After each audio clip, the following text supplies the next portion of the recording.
Cloudy skies once again here at the Elm, 52 degrees Fahrenheit. A little bit of wind and a chance of rain as we welcome you to a presentation of Detroit Catholic Central football on the Shamrock Media Network. Live from the press box above Tom Mack Field here at the Elm, I'm Josh Rothert, alongside the greatest partner in all of sports, Lucas Strach. Today's matchup, or should I say rematch, pits the Cincinnati La Salle Lancers against your hosts in the Detroit Catholic Central Shamrocks. Delving right into the action, we start with tonight's tale of the tape. Yeah, you mentioned the rematch. It's the second all-time matchup between these two teams. Last year, Bo Jackson and Evan Hager controlled the Lancers on the road, winning 31-21. The quarterback battle was a huge part of that game as the two slingers combined for 350 yards and 5 touchdowns. McLaughlin is going to be a huge part of tonight's game, but it remains to be seen how much utilization the Shamrocks will give to Bo tonight. Yeah, this is a CC team that is red hot at home this year, averaging 30 points per game and only surrendering 8.5, winning by an average of 21 points. They've won all 4 here at the Elm. Meanwhile, La Salle has really struggled on the road this year. The Lancers are also slumping, having claimed last place in the GCL South after losing to Archbishop Moeller and St. Xavier last week. In terms of out-of-state matchups, both teams coming in at 2-1 on the season. Yeah, going back to Bo's numbers from last year, he truly demonstrated the ability to move the ball effectively and decisively. Wasn't fazed by pressure, didn't force the ball in tight spaces. All around, he looked very comfortable last year in Cincinnati. And he's only throwing 7 passes per game since Pyden has taken over as the starter. We saw how effective he was against Brother Rice. Looked spectacular. Last week, not as much. Although you have to account for the weather dictating the game script, which it looks like it could do again tonight. Yeah, flipping to this year, we take a look at the team comparison. Both teams have been able to put points on the board and good defenses on either side. Comparable juggernaut schedules, too. CC has losses to powerhouses in La Salle and Central Catholic. La Salle lost back-and-forth battles to Archbishop Moeller and St. Xavier. Yeah, offensively, La Salle is going to be more reliant on the pass. You're going to see a lot of shotgun single back from the Lancers. They'll often use 4 or even 5 receiver sets, and it's clear that McLaughlin has the skill set as he comes in averaging 200 passing yards per game. For Catholic Central, you're going to see more 3-back sets than anything else. Pyden isn't going anywhere. He's going to continue to be the focal point of this offense. And tonight marks senior night for the Shamrock players. As we take a look at the road ahead, only 9 short days away from playoff selection. CC will host Detroit Mumford next weekend as of now, and then they will await their seeding from the MHSAA for the playoffs. Yeah, Snooze to You is a bracketology website that uses the playoff point formula and combines the distances between nearby schools that will battle for the state championship to predict the first-round district matchups. No change from last week. Catholic Central is a projected number 4 seed, slotted to play on the road against West Bloomfield, where the victor will play against the winner of Grand Ledge and Brighton. The D-Zone Top 25 ranks West Bloomfield as the 17th best team in the state. Catholic Central in there at 24. And Catholic Central wrapped up CHSL play last week by defeating St. John's Jesuit to finish at 4-2 in the inaugural season with the 3 Toledo teams. Toledo Central Catholic plays tonight to try and complete the undefeated season inside of the division. They will also travel to Ford Field and take on Cass Tech in the Prep Bowl next Saturday night to wrap up the regular season. And Cass Tech, of course, the winner of the Detroit PSL, which is the new opponent for the CHSL winner in the Prep Bowl. That's in place of the AA division winner, which has resulted in blowouts the past few seasons. All right, back to the game at hand. La Salle has a high-powered offense that is powered through the air, somewhat unconventional for Catholic Central's defense this year. Yeah, and it all starts with the cannon arm of Pat McLaughlin. This is easily the best quarterback the Shamrocks have faced all year, and for good reason. He boasts a 62% completion percentage, over 1,600 yards through the air, and 15 passing touchdowns, adding 2 more on the ground. But be warned, he does have a tendency to turn the ball over. La Salle's going to heavily rely on him to make plays inside and outside the pocket. Catholic Central's defense is a whole nother level for McLaughlin tonight. Yeah, obviously a quarterback needs his offensive line, which will battle against Cheney and Rogowski off the edge. But a quarterback also needs his receivers, and it all starts with Coy Beasley. He showed out 2 weeks ago against Cathedral from Indiana. Beasley, a 2-time GCL All-League selection with elite speed and ball carrier vision. He can work outside the numbers or in the slot. And Catholic Central is kind of thin on their secondary. They need to key in on him tonight.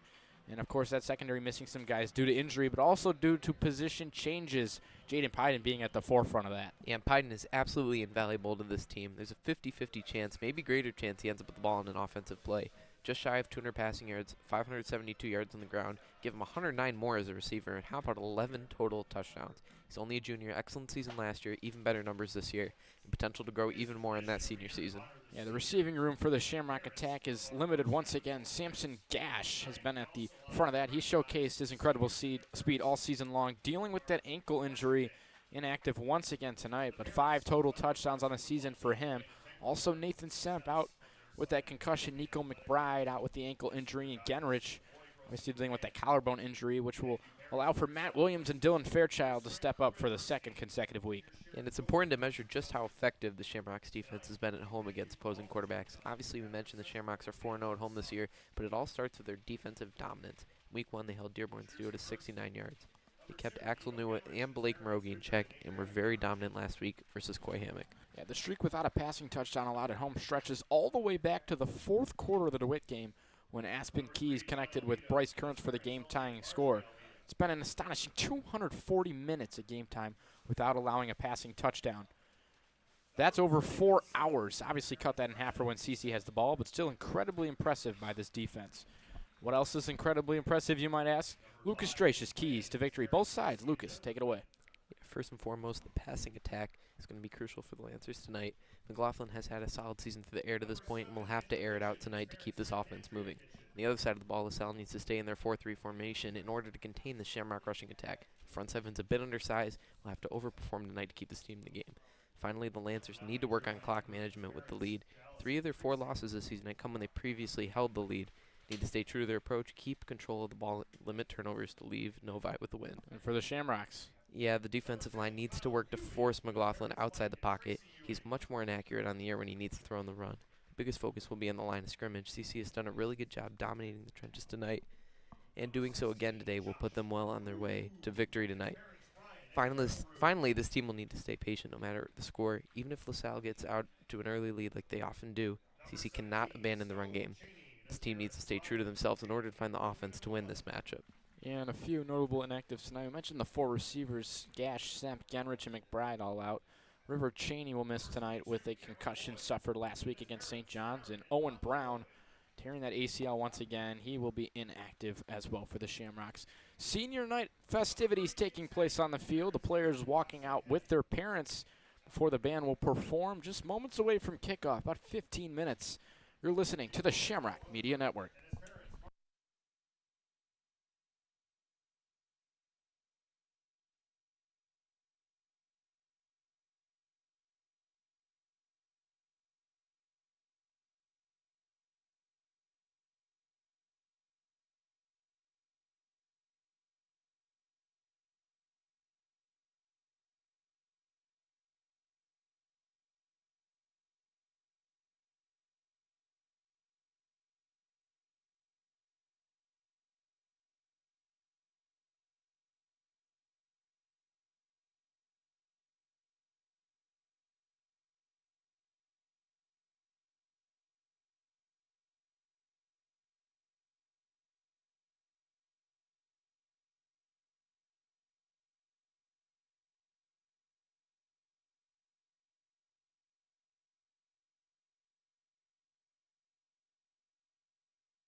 Moments away from kickoff here at the Elm. Temperature 52 degrees Fahrenheit, cloudy skies and winds at about 10 miles an hour here at the Elm.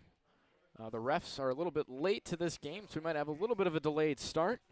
But Lancers and Shamrocks coming up next on the Shamrock Media Network. Don't go anywhere.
All right, the Shamrock and Lancer captains meeting at midfield for the coin toss. Shamrock captain Stone Chaney, Kale Rogowski, Cam Lloyd, and Rob Wiersbicki. Just moments away from kickoff here. The refs have made their way to the field. I think maybe waiting on one more. Made aware that they were reffing a game right before this and raced to get here on time for the start of this one. Lancers coached by Coach Pat McLaughlin, which you're also going to hear Pat McLaughlin, the quarterback name.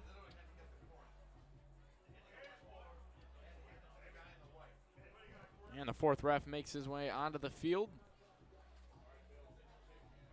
And once again, these two teams played last year. Catholic Central won in Cincinnati 31-21. Evan Hager over 150 yards on the ground. Bo Jackson threw for 2 touchdowns. McLaughlin had one of his best games last year, 3 touchdowns, 256 passing yards. It's going to be a great matchup. This is going to be a phenomenal matchup. It's pretty evenly on the stats for both these teams. Good offenses that can put points up, although in different ways. Yeah, you're going to see the Lancers rely more through the air, while the Shamrocks are going to stay on the ground. The Lancers have won the coin toss.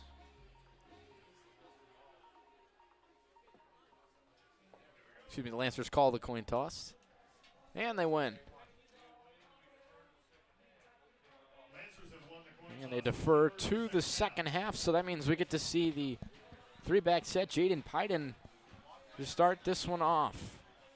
I want to thank all of you joining from across state lines in Cincinnati, Ohio, and all of you in the Shamrock faithful. Senior night for the Shamrocks. Both teams have been anxiously waiting to get this one started. Very amped up in warm-ups.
final ref has made his way to the field as we are just seconds away from kicking off at the Elm. Student section with a better turnout compared to last week. And the weather hopefully will hold out as there's a chance of rain throughout the night, similar to last week. John Almeida, DeAndre Green are back deep for the Shamrocks to return, and for the Lancers, Jack Schroer will kick out from the far hash. We talked last week about how Samson Gash's absence not only impacts the offensive lineup, but impacts the special teams as he'd been returning kicks and punts. Last week we saw Jaden Pyden doing the punt returning duties in addition to playing quarterback. We'll see if that stays this week. Looks like. And Pyden somehow still the leader in tackles as Schroer squibs it on the first play. Flags fly first.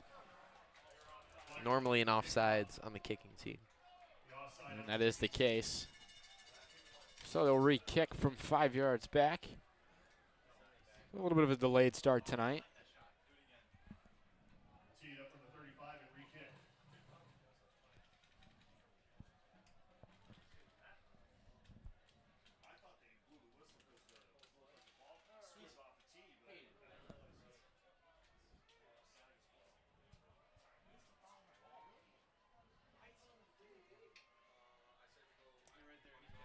So Schroer will try it for a second time.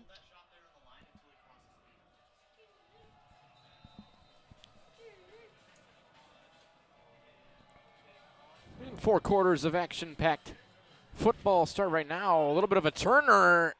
Cedric Williams had to fall on it, and there's a scrum for the ball. Did La Salle recover this? Schroer put an insane amount of spin on the football. And La Salle recovers an onside kick. Intentional or unintentional? Yeah, that's a very dangerous play. Whenever a kick is like that on a squib, sometimes the returners forget that it's a live ball, think it's more of a punt, and it looks like they were a little hesitant to jump on that ball. An insane way to start this game as we take a look at La Salle's starting offense. Up front, I mean, this team doesn't really rely on the run all that much. Ben Knoop and Kyle Kulhofer lead that offensive line. First give of the game goes to Kreidler up the middle, picks up about 9 yards, and then those skill position players, Coy Beasley is going to be the one to circle for tonight. And then that starting quarterback, McLaughlin, great numbers as La Salle aims to go no huddle here. Give to Kreidler again on second down, finding running room early. Gets to the 19-yard line as we take a look at Catholic Central's starting defense. And this D-line has been crucial all season long. Get Danilo Gubernic back. He was not in the lineup last week. Now take a look at the linebacking core. Really strong season for them. Cam Lloyd in the lineup. He's been in and out. Kreidler gets his 3rd straight give. And then, of course, the secondary, Josh Rude, slots back in at cornerback after playing back-to-back games at linebacker. La Salle has gone with an up-tempo run pace in the early going.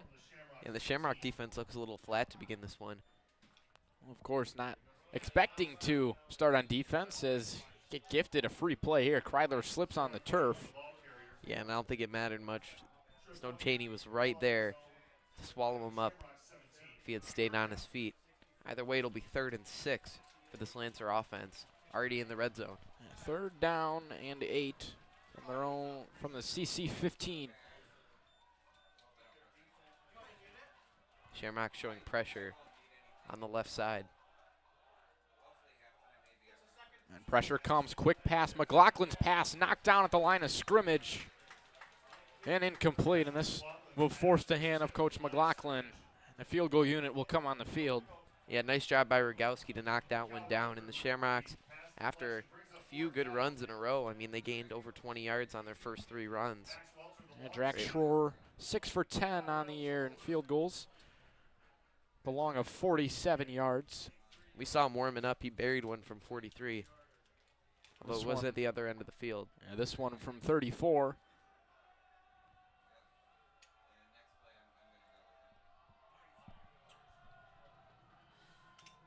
Schroer from 34 yards, and the kick is blocked. And Catholic Central Special Teams follows up a slow start with the huge blocked kick. And that's the second time we've seen that this year. He had one at Boys Bowl where Rutherford just jumped the line in there. I don't know who was first to get a finger on that, but huge special teams play. And a big momentum shift after the way this game started for La Salle. Obviously recovered the kick. Really just switches the momentum right away. I mean, if you defer and get the ball right away to start that first half, you got a lot going for you, but they're unable to capitalize on it. Really no harm done for the Shamrocks, just a loss of about 1 minute and 40 seconds on the clock. They start a 3-back set. The first give is to Cameron Lloyd, and Lloyd enjoying his first game back. Last week he got in the end zone, and he gets the first give tonight as we take a look at Catholic Central's starting offense, which relies so heavily on that run. Yeah, and a very veteran offensive line. 4 of their starters got a lot of time last year. Mason Perry and Ryan Swarthout have both gotten time at center over the last few games. And then, of course, the starting at running back Krieger has looked fantastic, but then you also got guys like Lloyd and Cedric Williams that will fill in as well. And then Casper Moore and Dom Allen doing a nice job. But it's really about Jaden Pyden. The Jaden Pyden success story continues to thrive all season long. 11 total touchdowns, and he can do it in just about every way. Yeah, not a lot of passing yards, but in that Boys Bowl game, he had 3 completions for 3 touchdowns. Obviously can do it, get it done on the ground where he has almost 600 yards and 7 touchdowns. 2 running backs here as Pyden gives to Lloyd again. Lloyd finds some space, and he's met by that middle linebacking group that has been impressive as we take a look at the Lancers' starting defense.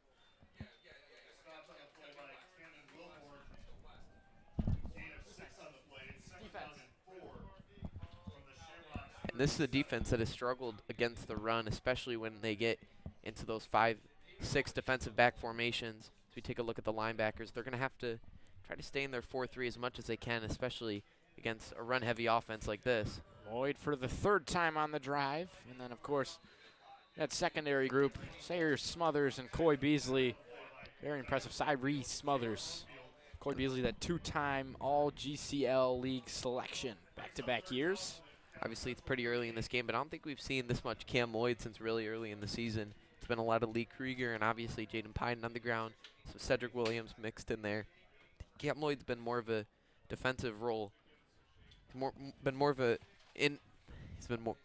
defensive role this season. So 3rd and 5 from the 38. Pyden motions Williams over. Fake to give. Pyden will keep up the middle.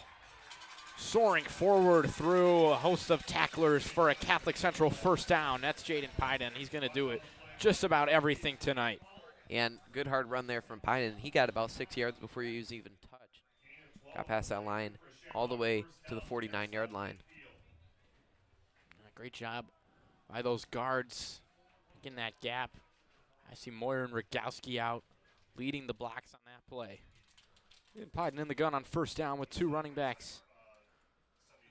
Takes the snap. Pyden looking long. He's got a man deep, throwing for Fairchild over the middle. We've seen this connection before, and we see it again. Dylan Fairchild all the way to the 1-yard line. Stopped just short of a touchdown. Pyden with the home run pass.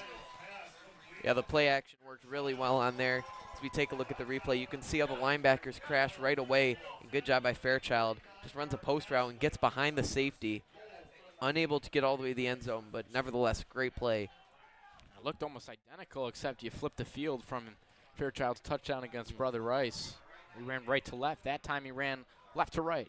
And now 20, 21, and 22 in the backfield. Pyden gets the give, bulldozing forward into the end zone. It's a touchdown for Jaden Pyden. And we saw that a couple times last week where they put Bo Jackson in at quarterback to hand it off to Pyden, give him a little more of a running start. Works there. Jaden Pyden with his 8th rushing touchdown, 12 overall on the season.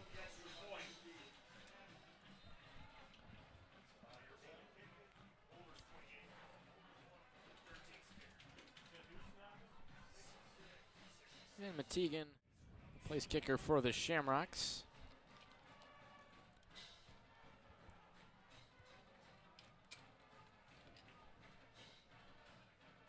Tegan's kick is up and good. Catholic Central takes a 7-0 lead, courtesy of a 7-play, 80-yard drive that lasted 2 minutes and 39 seconds. Jaden Pyden to Dylan Fairchild for 48 yards, and then the big fella, Pyden, puts it into the end zone for a touchdown. 1-yard run to cap off the scoring drive.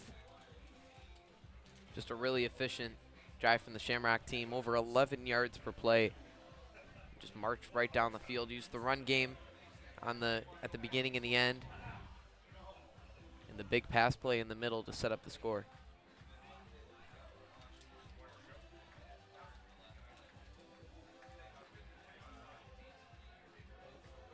Obviously, last kickoff for La Salle ended in La Salle getting possession back after the Shamrocks failed to crash on the ball.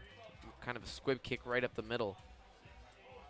Although, kind of expect Metegan to boot it deep. And Metegan averaging about 55 or so yards per kickoff. There's a fair amount of touchbacks in there. It's an interesting formation for the Lancers. They got 4 guys behind the 15-yard line. Really interesting.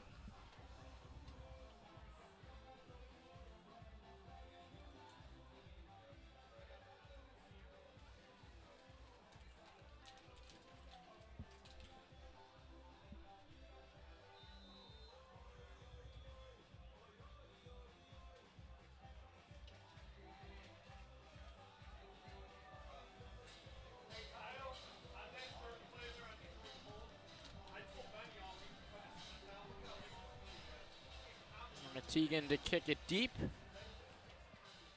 Good kick. And flags fly again as this has become back-to-back kickoffs. Try it again. Gonna be back-to-back offsides on the kicking team as well. See if this changes the Shamrocks' approach at all. So obviously Metegan's probably going to get it around the 10-yard line. Maybe they want to squib it. They just want to see if he can go full send. And Devin Bird back deep for the Lancers to return the kick as he moves up a substantial amount. He's up near the 25.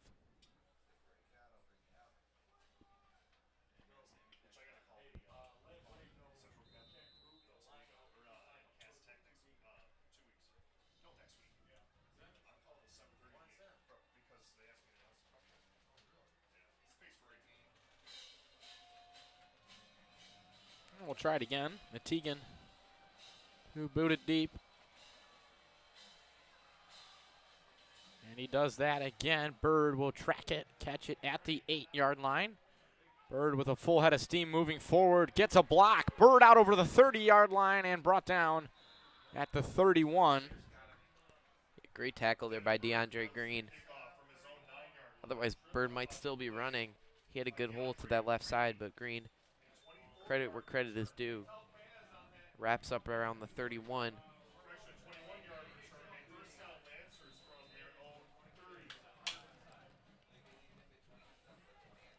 Interesting to see if they utilize McLaughlin more. Obviously going to Kreidler 4 times that first drive. McLaughlin with a cannon of an arm, and they give to Kreidler once again. Danilo Gubernic, welcome back for the big fella in the backfield. It just goes right down the middle, just a power bull rush through that A gap. A good tackle. Kreidler didn't really have a chance on that one.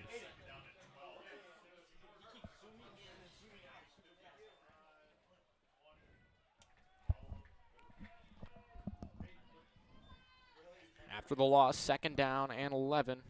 2nd down and 12. Beasley's at the top, matched up on Rude. Take the snap. Looks Beasley's way. Throws. Quick curl. Caught. Krieger forces him out of bounds with the stop. You can see. Correction, that's Welter on the catch. Shamrocks had 2 guys in his area, kind of sniffed out that play right away. It's going to be 3rd and long, where coming into today, LaSalle was 1 out of 3, 33% on 3rd down tries. Not where you want to be. 0 for 1 in this game. 3 receivers lined up at the bottom of the screen. Schroer's the kicker. He's lined up far at the bottom. Takes the snap, looks, and throws, and he's got Welter once again on that curl, just finding a soft spot in that zone defense and picks up the 1st down. Nice throw from McLaughlin. Yeah, and you mentioned that this Lancer team's going to run a lot of 4 or 5 wide. We saw 5 wide on that play, and that's not really an attack the Shamrocks have seen a lot this season.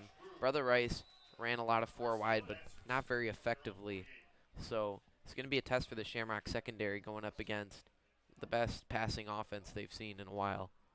All season, arguably. Since Bryce Underwood, quick curl again. And finding Welter for the third consecutive time. He's been busy in the early going, and this season he's the leading receiver for this team. 32 catches, 437 yards, 3 touchdowns entering the game. Yeah, He's already got 3 early catches here. Well, he faked it. McLaughlin keeps it after the option and gets hit hard by Kitchen, but he's able to pick up the first down. And so far from these Shamrock corners, we've seen kind of a weak man played, almost a matchup zone, where they're giving a lot of room for those dump down passes, letting La Salle think and dunk down the field, but they're not going to allow anything overhead. We'll see if that approach changes at all. Give on first down is to Creedler, and Gubernich once again finding his way to the backfield and pulling down Creedler. A tackle for loss, his second of the game. Yeah, great job by Gubernich there. And obviously the Shamrocks missed him the last game and a half. Yeah, and of course Owen Brown was another one of those defensive tackles that got some work. Tore his ACL last week, out for the remainder of the season. That's the second time he's torn his ACL.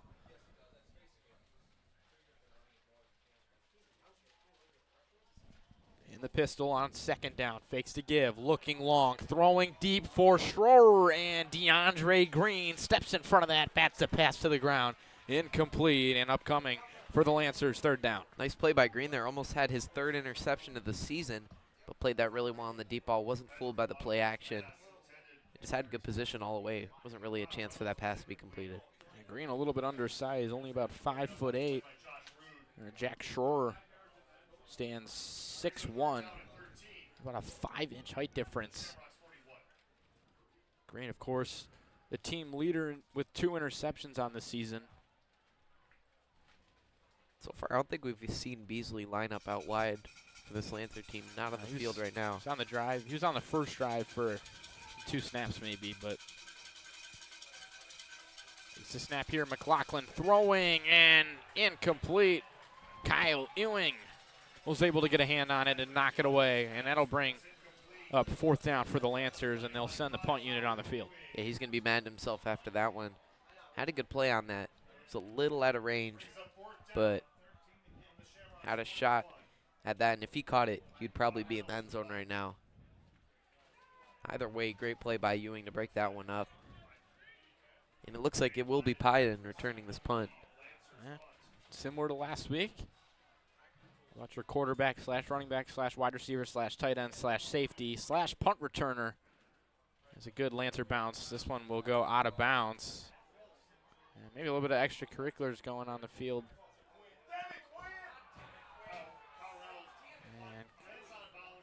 And Aiden Quinn's going to get flagged.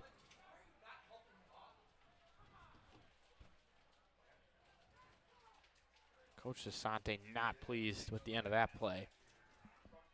Yeah, I think it was after the change of possession, so it should still be Shamrock ball.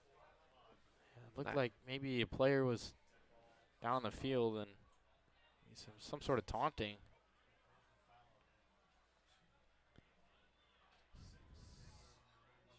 Well, that's costly. It's going to move him back half a distance to the goal. Doesn't seem like half the distance there from the 17 to the 6. Maybe the 13 to the 6. Either way, it's back up against the wall for the Shamrocks. 5:04 to play in the first quarter. Pyden under center. Takes the snap and gives to Cameron Lloyd. And Lloyd spins off a tackler, and nice chunk on first down, picking up 8 yards. Yeah, you got to love that chunk there on that play. Gives them a little more breathing room, as now you're not as worried about a tackle for loss on this play and the dangers of a safety. We'll see in second and short if maybe they go back to that play action pass, although it's a pretty tight formation right now. So Lloyd has seemed to have reclaimed that starting running back role that he had week 1 before getting injured, as once again barreling forward, picking up the first down is Cameron Lloyd. What I'd look out here for is a kind of play-action screen like they ran to Kale Rogowski last week. Kind of a jailbreak screen back to the left side. We'll see if they try to run some play-action or if they're just going to go 1920s football down the field. Maybe a little bit of a stretch with the 1920s. 3 backs for Piden. 1st and 10, give is to Krieger, who's listed as the starter on the depth chart.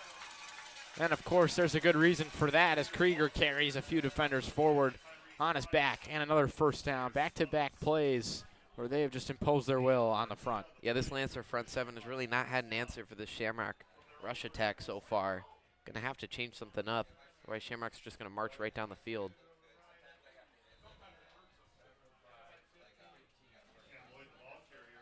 Lloyd on first down, minimal gain, if that.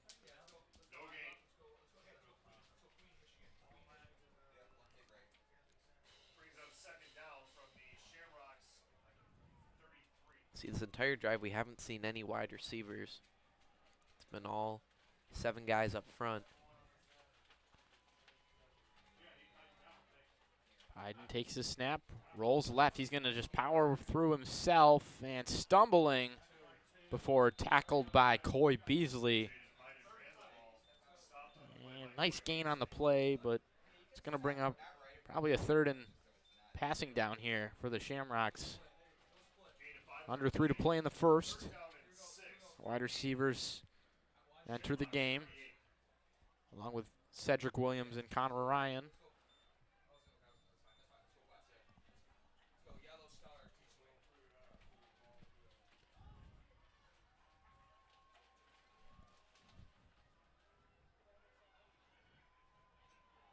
Piden will start in the gun. Ryan to his right and Cedric Williams to his left. Williams in the slot, Fairchild at the top. Piden looks his way, throws out of the backfield. Ryan is blown up immediately.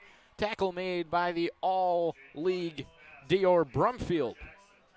Yeah, big loss there on that play. You could tell the way the Lancers were playing, they were not letting anything short for any run after the catch or yards after contact on that play.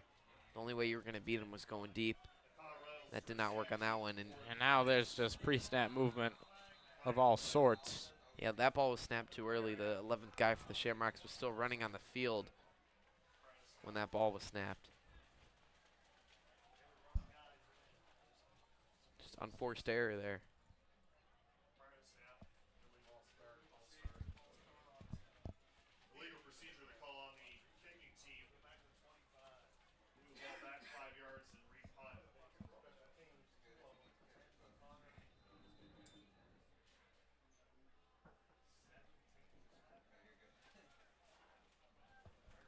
So Ewing again.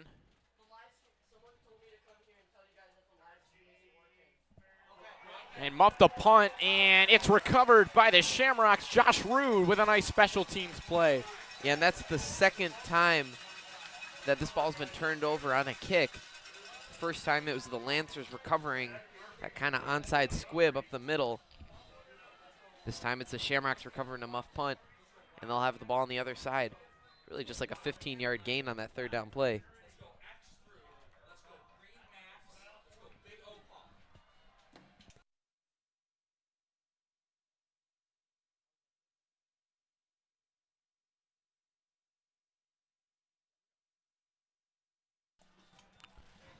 And, you know, they talk about how there's 3 aspects to winning the football game. Special teams sometimes seems like the most crucial. 3 errors already. I mean, you could add even penalty on the punt, and the onside kick, the blocked kick, and now the muffed punt. So many special teams errors by both sides. Piden will pass. Looks long for the double move. He's got Matt Williams down the sideline, and it is incomplete. Flag comes in from the back judge. Yeah, this is going to be an interesting call because that ball was not within Williams' reach, but there was obvious contact there. And trying to target Williams as Cyree Smothers was on him. And I think they waved it off. No. Oh, no, not at all. Well, the referee closest to it did not make any indication of a flag, so this is pass interference on Smothers. You know, LaSalle enters the game. They started the year a little bit undisciplined on defense, but only averaging about 6 penalties per game. That's a big one there. Yeah, that is a crucial one.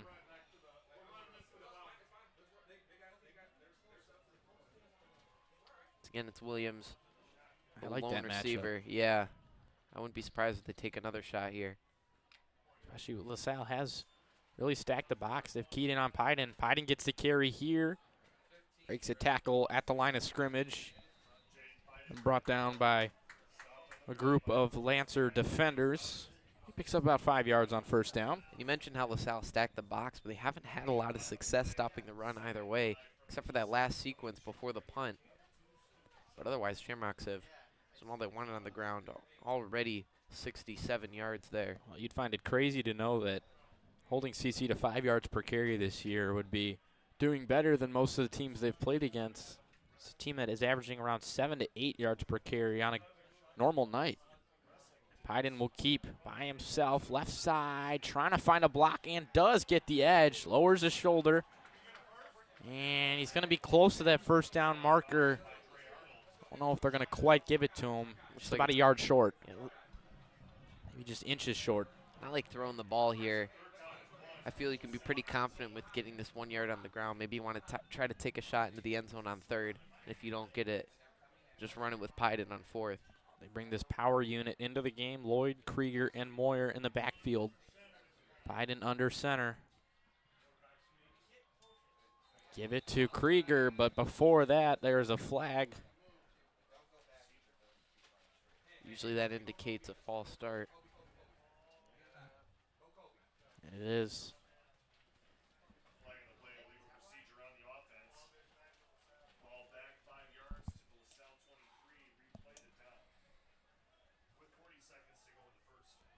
Under a minute to play in this first quarter. Catholic Central leading Cincinnati La Salle 7-0.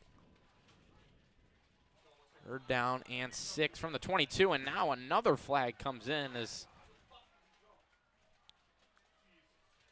now if this is on the Shamrocks, it's going to turn a 3rd and 1 to a 3rd and 11. Back-to-back false starts. And now you got to be worried about leaving field goal range. That's a drive killer right there. Right now it's about a 48, 45, 46-yard field goal. Yeah, I think now your drive mentality is shifted to getting points instead of picking up that 1 yard. You want to try to get the double-digit lead here no matter what. Tegan's got one of the biggest legs we've seen.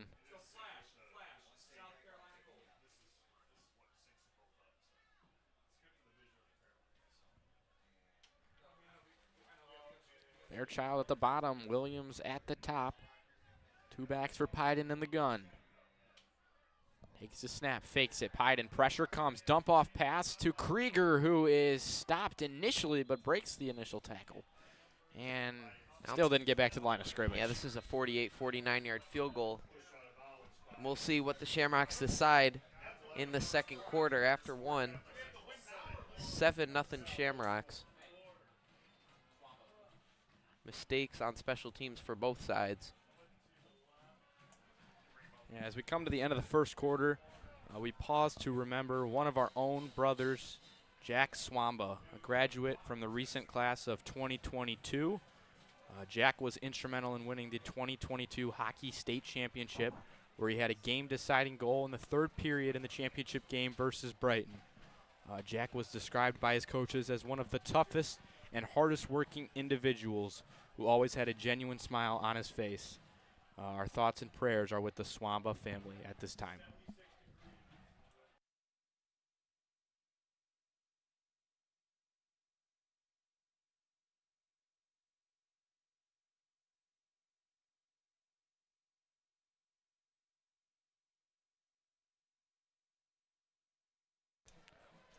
And so Metegan is actually out to start the second quarter. It's about a 48, 49-yard try.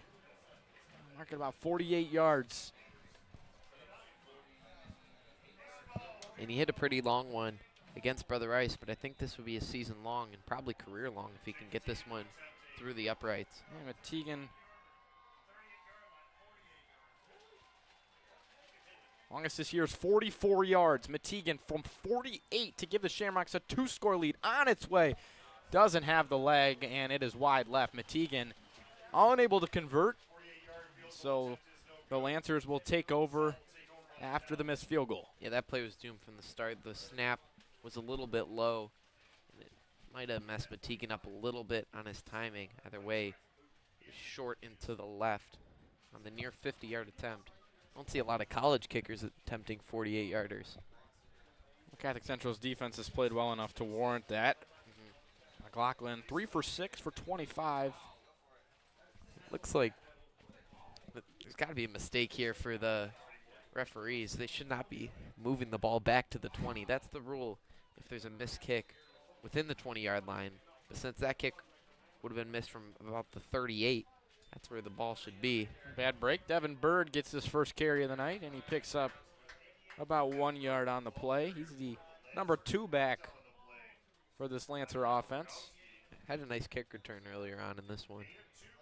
Yeah, averaging about 4 yards per carry on the year, 161 total rushing yards for Bird, but then again, this team runs the ball next to nothing. It's the team that throws the ball about 55% of the time, and now McLaughlin rolling out. Pressure comes from Gubernich. McLaughlin tiptoes up the sideline and picks up a small gain on the play, nearly taking out the chains operators in the process. Be 3rd and about 8 here for La Salle. Got to assume they're going 5 wide once again. That's the 3rd time we've seen Gubernich chasing.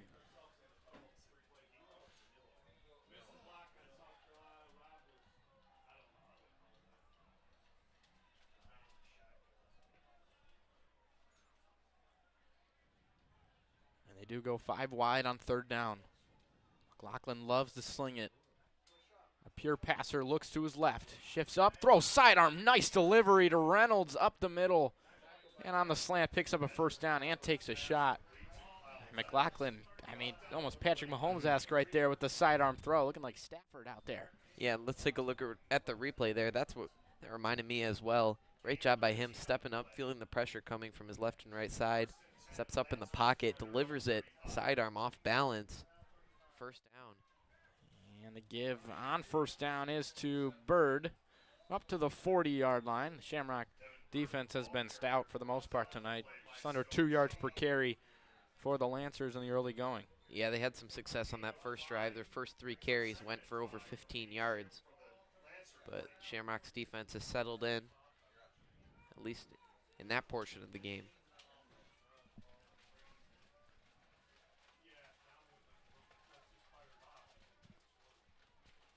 Fakes to give, McLaughlin rolling out, throwing to his left side, and he finds a receiver. Yeah, and this one's going to come Brady back. O'Connor. This one's going to come back. There's a holding on the line against Stone Cheney. Should be 2nd and 15 coming up.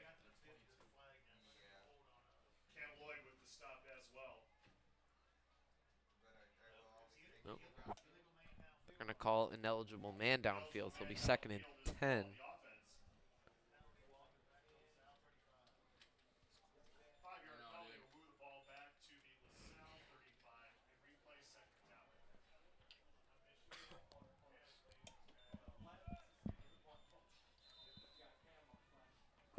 So moves it back to the initial line.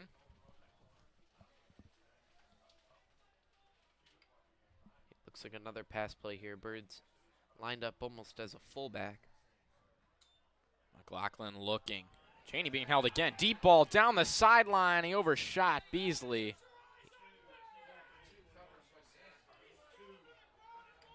Cheney was held clearly once again. He's been a problem so far tonight. I mean, he is really destroying that left side of that offensive line. Yeah, only 1 tackle for loss so far, but the way he's been getting constant pressure on the quarterback, that forced that overthrow there. And he had Beasley, I mean. Had him deep. Green was kind of late coming from the middle of the field. Wasn't going to be able to get there in time to break up that pass. Cowbells are out for 3rd and 10. McLaughlin, Cheney gets to him quickly and throws. Got a man. 1st down, La Salle right on the sideline. A catch is made by Reynolds for the 1st down. McLaughlin very calm under pressure. And we talked about in the pregame how he's willing to throw on the run, especially outside the pocket. Rolls to his strong side there. And even with pressure from Cheney chasing him outside, he's able to deliver a really accurate throw to the sideline and convert another third down. He's in the gun here as they approach midfield. Under 10 to play. Kreidler gets the handoff on first down. Stiff arms his way around a few defenders and then brought down at the 48, gain of 2. Bring up second down and 8.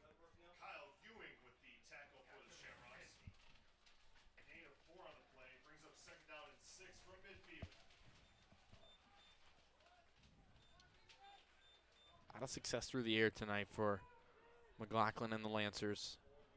Yeah, not a lot of yards, only 49 through the air, but it's been accurate. He's been able to avoid pressure.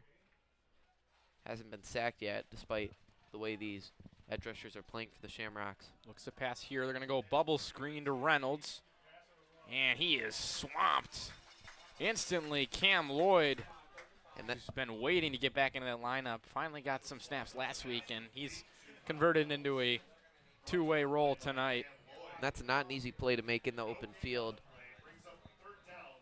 Few yard head start there for the receiver, but great job by Lloyd to bring him down for no gain. 5 wide on 3rd and 5. 3rd and 6. 4 receivers to his left. I think he's going to be looking the other way.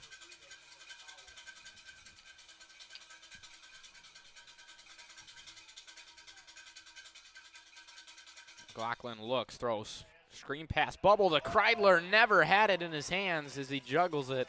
It falls to the turf, incomplete. Missed opportunity there for Kreidler. And this is an interesting position as it looks like they are going to punt. I wouldn't mind going for it here, 4th and medium at midfield. And LaSalle's offense has just sputtered tonight multiple times. Yeah, that was another drive where they started well, gained a couple first downs, but just weren't able to advance too far down the field. Still no points here. 16 minutes into this one. So the punter, Kyle Reynolds, just made 3 catches on the previous drive. And now he will boot it deep for LaSalle. High snap, controls it.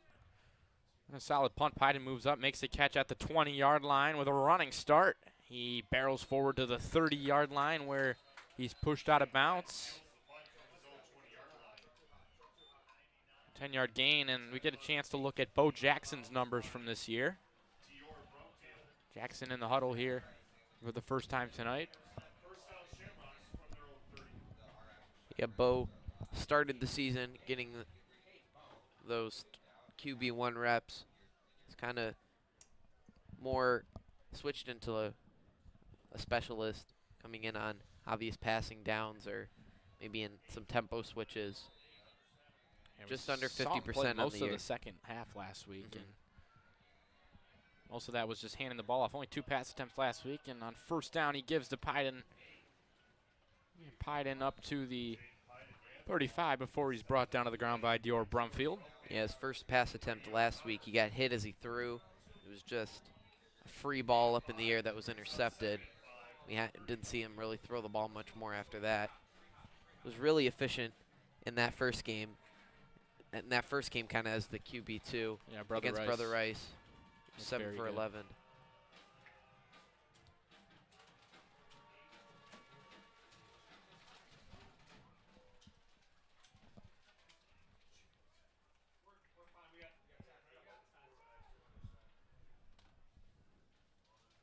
Power set again on second down. Give is to Lee Krieger, running left side, but not a lot of running room as Julian Eichert falls on him for the tackle. 3rd and short, gotta assume the Shamrocks are staying on the ground here again. They've had the most success tonight, just running right between the guard and the center. Downhill between the tackles. Jackson gives. It's Piden up the middle. And just getting lower than the opposing defenders, falls over, and he picks up a first down. Another hard run there from Piden, gains 5 on that one. Play selection in the early going. Catholic Central, 16 runs to just 3 passes. Piden leading the team with 7 carries for 37 yards. Fake the give, Jackson will throw, and he's got Pyden. Pyden can do it just about all, gets a block from Rogowski, cuts upfield, stiff arms around Beasley before Beasley wraps him up and brings him down at the 28-yard line, a 31-yard gain for Jaden Pyden. He's a threat. He's a threat as a passer, threat as a runner, and coming into this one, he had over 100 yards receiving on the season. A big chunk there for 31 to Pyden. Great block by Rogowski to gain an extra 10-15 on that one too. And Bo will be in motion to the sideline after completing 31-yard pass. Jackson back under center. Give is to Cam Lloyd. Lloyd had a nice hole off the edge, but unable to get around the edge. Brady O'Connor, an all-league linebacker for the Lancers.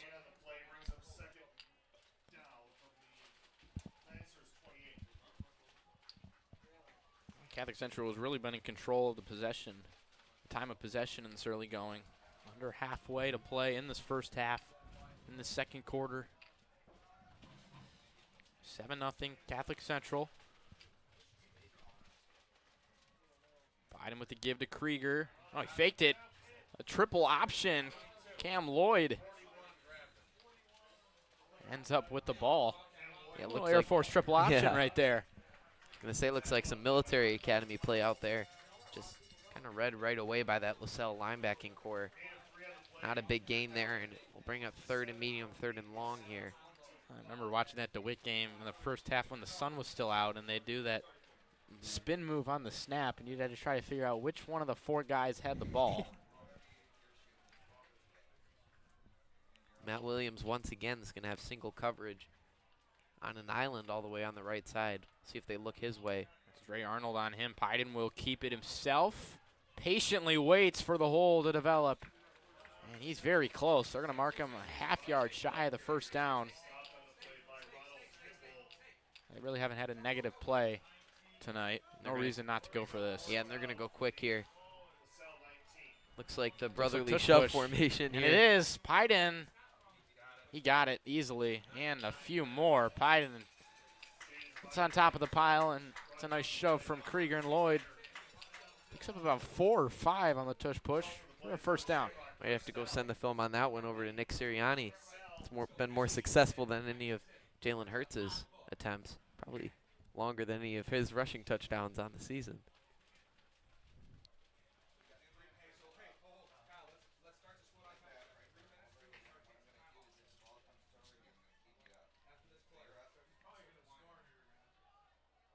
Pyden in the gun, motions Williams. Fakes the give, Pyden will keep. He's got a nice hole up the middle, shifts around a tackler, and brought down by Beasley on the play. Time ticking down on this first half. Catholic Central got the ball, well, didn't get the ball to start this game, as La Salle deferred, but then they got it on the onside kick, so obviously Catholic Central trying to extend this lead before halftime. Pyden, 10 carries for 53 yards and a touchdown already. Also has 36 yards passing through the air and 31 yards receiving. In the gun again. Takes the snap. Fakes the give again to Williams, and he's met by O'Connor. Somehow gets around it. Pyden still turning forward. Breaks about 3 or 4 tacklers. Yeah, shows his ability to gain first down. Shows his ability to gain yards after contact on that one. Looked like he was going to be down right at the line of scrimmage. Spins out of the first tackle, evades a second defender, and is able to pick up the first down. First and goal from the 4-yard line. Goal to go, and time preciously ticking away. Even though La Salle started with it, they're also going to get it to start the second half. So Shamrocks really want to get that double-digit lead right here. You can't imagine them throwing this ball here. Pyden, direct quarterback keeper. And there's no room there. Ronald Kimball in on the stop for the Lancers. And now Coach McLaughlin would like to use his first time out of the half with 2:12 to play.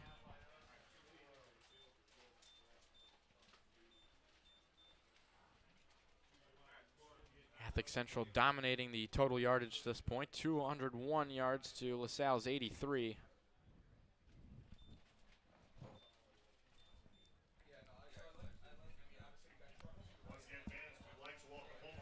Catholic Central student section really thinned out because of the cold weather. As the band prepares to take the field for its halftime performance. And I feel this year the weather shift has been a little more immediate than it has been in previous years. It went from being 75, 80 every day to all of a sudden 50, 45. That Boys Bowl game was up there. I mean, that was 80 degrees, and then next game it's pouring rain and 40 degrees, and pretty much just sums up Michigan weather.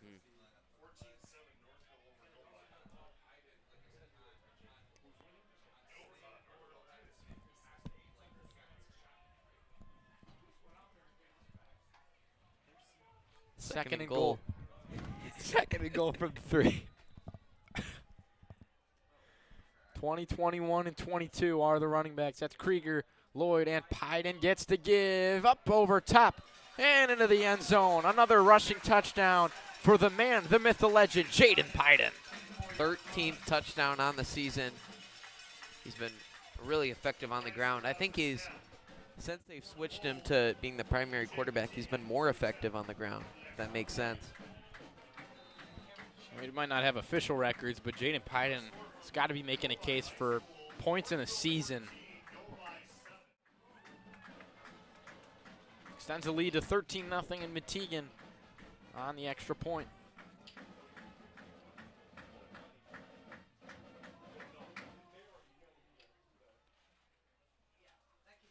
Kick is up. It's good for Muskegon. And it's 14-0 Shamrocks. It has been all blue and white in the early going, but now we get to see McLaughlin in this 2-minute drill. Team that throws the ball more than any team Catholic Central's faced this season. They've been pretty successful in the first half. Yeah, and we talked about in the pregame how La Salle's used to getting out to good starts. Obviously, they've led in 7 of the 8 games of the season, even though they're only 4-4. But it's been all Shamrocks in this one, this first half. McLaughlin will try to salvage something in the last 2 minutes here.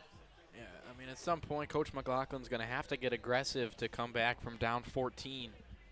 Really hasn't felt any need to go for it on 4th down, even when it's only 3 or 4 yards away. Obviously, the onside kick starts you out on the right foot, and then the blocked kick kind of stopped the momentum switch you had. I think the key on this kickoff should be staying onside, as that has not happened on a kickoff so far in this one. I'm wondering if it's the teams or maybe the refs are just looking for it more than usual. I could have sworn we only had 4 refs last week, and we've got 6 out there tonight, and it's felt like twice as many penalties as well. There's 7 on the field. Did I miss one?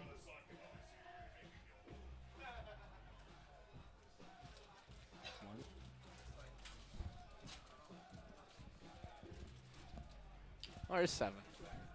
Oh, good math. Should have taken AP Cal. Yeah, that's enough. And DJ John Brady on the tunes. And Muskegon will boot it deep. It's Devin Bird back for the Lancers. They look to get this offense going. Solid kick. Bird from his own 11-yard line. Takes the return, and he finds a nice hole, and Devin Bird plows over Muskegon, but Muskegon able to regain control and make the tackle at the 42. Great return. Yeah, great job by Bird there on the return. You don't see a lot of kickers who are able to absorb a hit like that and able to still make the tackle. But great starting field position here for La Salle. Bird's only had 2 return opportunities, but both times he's gotten it past the 30-yard line. Now Coy Beasley, who's kind of been primarily a defensive player in this one. He's lined up at the bottom all by himself on Rude. McLaughlin, quick throw. That's Welter. Upfield, short gain. This has been the name of the game for the Lancers to start this one. The short passes have turned into steady drives. And just no output so far.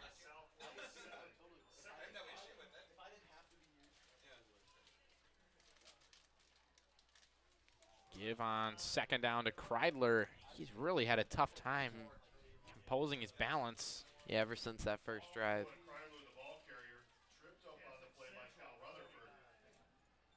Make it 3rd and 1. And the most manageable third down they've had to work with. They go 4 receivers, trips to the right, and they want to go quick. McLaughlin throwing short for Beasley, and in and out of his hands. He felt the thunderous steps of Josh Rude. And he's Now usually it's 4th and 1. He's usually pretty sure-handed, but drops that first down, would-be first down reception.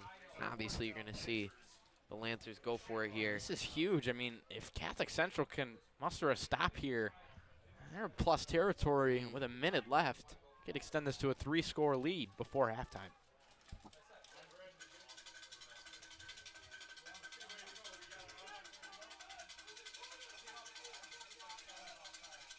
McLaughlin throws short, and that soft zone's not going to stop Welter from making the catch and picking up the first down.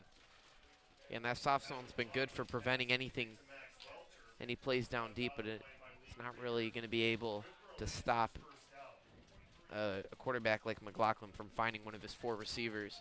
If you're playing that soft, he's going to have enough time to find one of them. I think you take your losses with McLaughlin. You kind of eliminate that power arm he has, take away anything downfield. Go short again. Welter already 6 catches in this one. He's able to shift on top of Krieger and pick up a first down, or close to, about a yard shy. He has 6 catch, only about 35 yards. It's been short screen hitch routes almost on that right sideline. Under a minute, 57 seconds in the first half.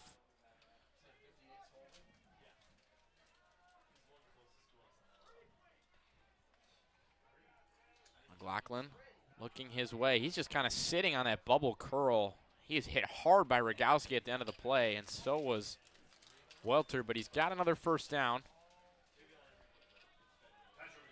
And this has been definitely the best drive so far for the Lancers. This has also been about the point where they've stalled out.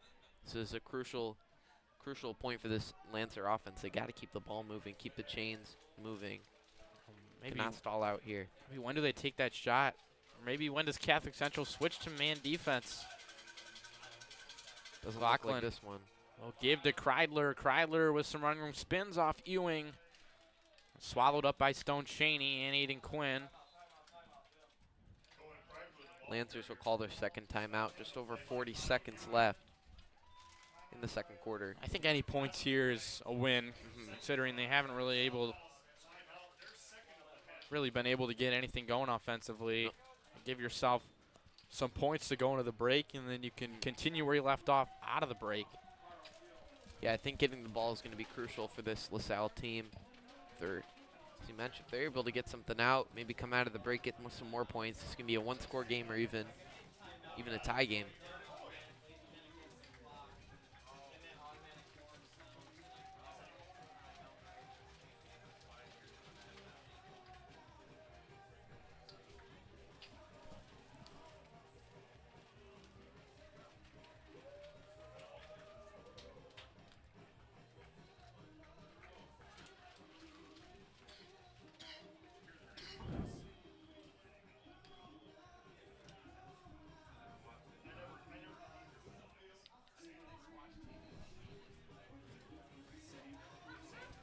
Second down and 5 for the Lancers coming out of the timeout.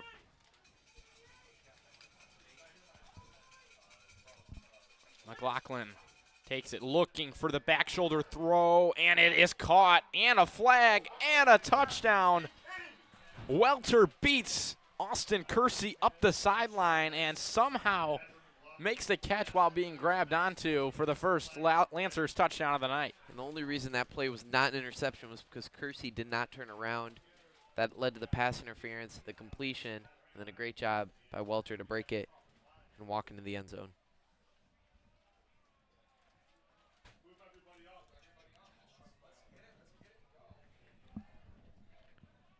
Now all of a sudden, an extra point makes this a 7-point game. LaSalle's going to get the ball to start the second half. Exactly what the doctor ordered, a 25-yard touchdown from McLaughlin to Welter, who's up to 8 catches on the night. It's a Puka Nakua first half stat line there. Definitely not a George Pickens. George Pickens averages 18 yards a catch. Schroeder to kick the extra point and make it a one-score game, or a 7-point game. 19 for 22 on the year on extra points. And his kick through the uprights. PAT is good for La Salle, and they put together a really nice drive. How about McLaughlin showing some poise on that one? 8 plays for 58 yards and just over a minute and a half for the touchdown. Yeah, and their offense had not been able to get anything going before that drive. If we take a look at the replay, you'll see Kersey just doesn't get his head around here. Welter's able to make a really nice catch through contact.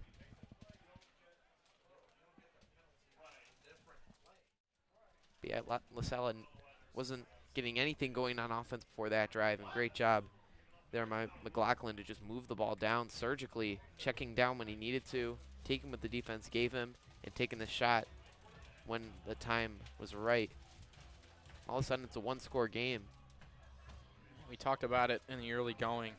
He said La Salle needs to air it out, and they tried to establish the run, but they're only averaging about 2 yards per carry, and really hasn't worked. So they turn to the pass, and of course it's a 2-minute drill, but I mean, very effective. Finding that soft spot in the zone and being really patient, and McLaughlin looking very good on that drive. Yeah. 11 for 17, 113 and a touchdown for him tonight. Yeah, and they're enforcing the pass interference here on the kick. So they're going to be kicking off from the Catholic Central 45, so you might as well take an onside kick here if you're La Salle. You never know. I don't think I've ever seen that before. But you might as well, I mean, do the onside kick. If you don't get it, Catholic Central's at the 35 with 30 seconds left. And yeah, it looks like Coach DeSante's going to call timeout Otherwise, you kick it deep. It's likely a touchback, and they get the ball at the 25. Or you can go for the onside kick, and they get it, 5, 10 yards further? Mm-hmm. Really minimal differences. And they recovered one of those earlier in the game. Wasn't a true onside. Just kind of right down the middle of squib that the Shamrocks weren't able to jump on. Yeah, I see no reason to boot this one deep. La Salle's all of a sudden threatening to score once again.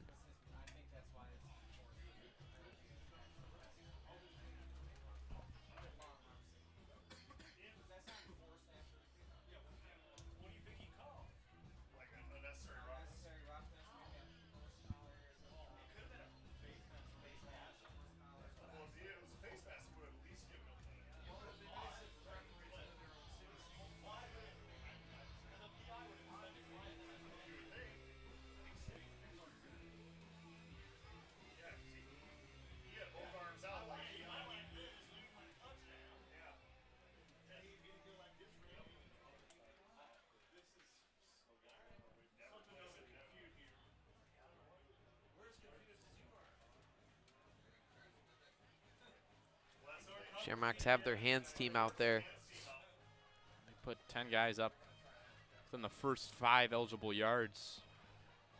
And this isn't like the NFL where you're not allowed to load one side. There's 7 guys to the left of the kicker here. Schroeder, 32 seconds. Gonna kick it deep and just take the touchback. I don't understand that. Maybe they're hoping that Jackson will just take a knee. Also, I don't think if you're Shamrocks, I don't think you take a knee here. I think you take a shot or two. Maybe just something safe. Run a screen pass, just see if it can. Headsets are coming off. The headsets are coming off. I think that's probably a sign they're going to take a knee here.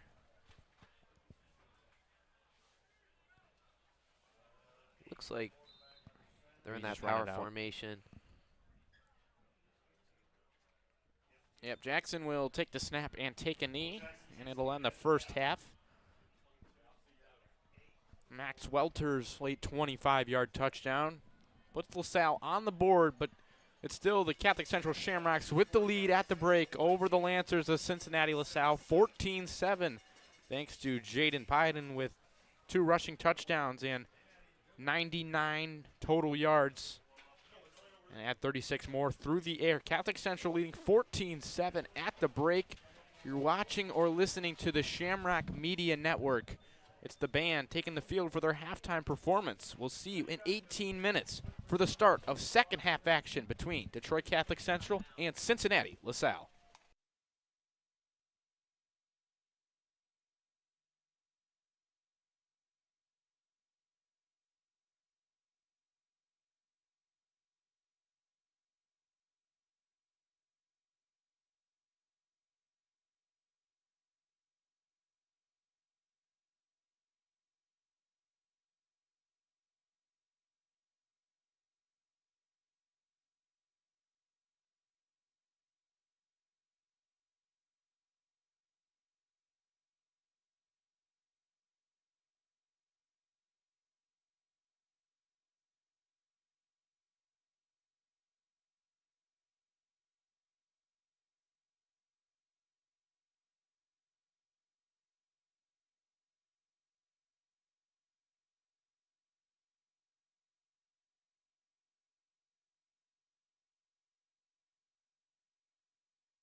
Welcome to the 2023 Catholic Central Commencement. Although we are all still working every day to better ourselves and to become the people we want to be for the rest of our lives, I fully believe that we will all leave a mark on this world. Thank you. Gentlemen, it's been an honor to spend these last 4 years with you, and I look forward to the adventures that life has in store for each and every one of us. I'd like to thank you all for the privilege of serving as your student council president this past year, and I wish you all the best in life. Thank you all, and God bless you.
Here comes Hollywood after that.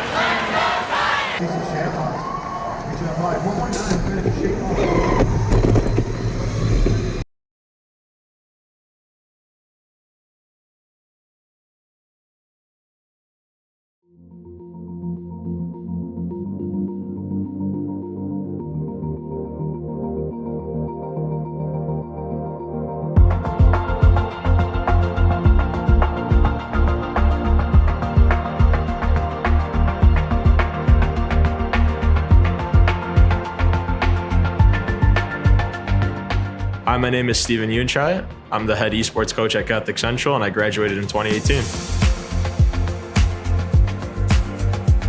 So there's a bunch of different sport titles, I guess, in esports, which are competitive video games. So you have 5 or 6 different games that we play, and we play them against other schools in the surrounding area and sometimes out of state as well. We offer a variety of different game titles at the school, and it changes each year depending on what's big and what's new and what's exciting. So some of the ones that are really cool right now are Rocket League and Super Smash Bros, which are currently in season. So Rocket League is a 3-on-3 car soccer game. It's very much similar to a real sport. And Smash Bros is a 1-on-1, like a Street Fighter type game, which is also very cool. And then we also offer Valorant, Overwatch, and a couple other games as well. I think it's the same exact standard that we set for everything here at Catholic Central. It's kind of funny to see how, even though it's esports, the guys just take it super seriously. I mean, they're super competitive. They want to win every match, and they're always telling me like, hey, we want to play better competition. We want to go further. We want to do more, and it's exciting to see. So the season kind of works as a 8-week season with 1 week as a bye week. So we actually play 7 games through regular season. The best 32 teams for Smash Brothers make it to playoffs, and then the best 16 teams for Rocket League make it to playoffs. Fortunately, we made it to both playoffs, and this past week we played the quarterfinal match, which thankfully both teams ended up winning, and now we're getting to play at Oakland University for the semifinals.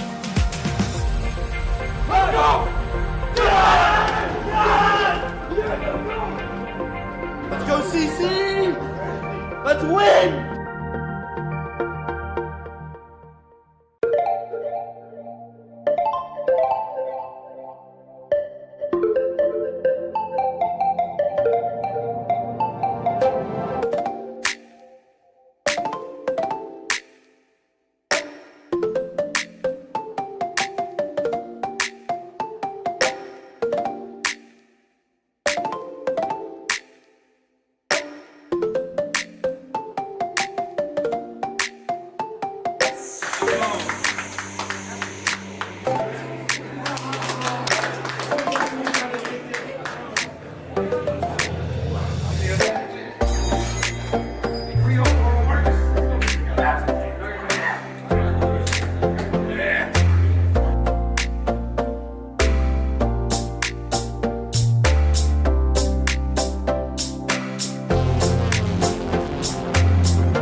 Challenging them today will be Detroit Catholic Central. They have a regular season match record of 7 wins, 1 loss. Game record of 23 wins and 4 losses, and they were the number 2 seed in the playoffs, defeating Nassau Island, Belleville, and Davis.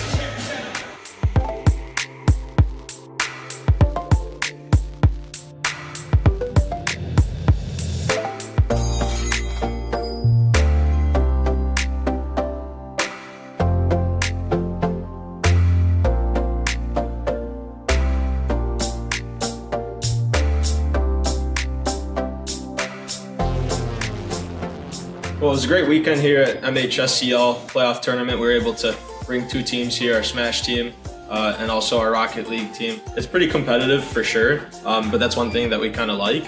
So if you're looking and interested in esports, definitely putting in some time into it definitely helps making your chances at playing at some of these larger competitions. Obviously, we also accept kids that are a little bit lower level too, and they can come and train with us and get better. But it's really fun once you get out here in person, the crowd, the atmosphere. It's really fantastic thing to be a part of. Esports is all year round, so we have things coming up after winter break. We'll be playing in the same exact tournament/league once again. Really fun weekend. The Smash Brothers team ended up being a semifinalist, came out in 4th place, top 4 in the state. And also Rocket League made it to the championship match against Divine Child. Unfortunately, we lost, but it was a really close game. Really good positives from the team. It's a really young squad, so we're really looking forward to the years to come with those guys. Just love to see how the kids develop from freshman year all the way to senior year. It's really cool to see their development, not only as players, but also as young men.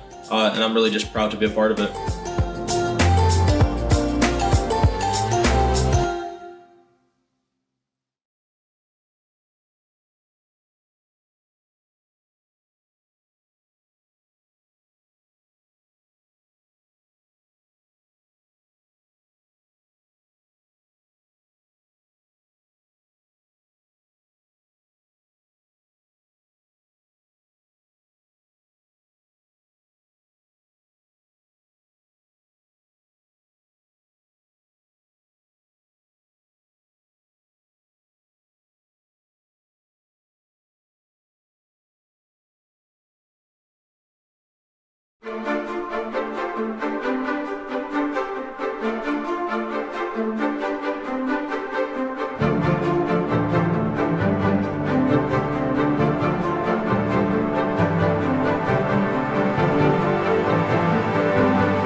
All right, just about 2 minutes away from the start of the second half.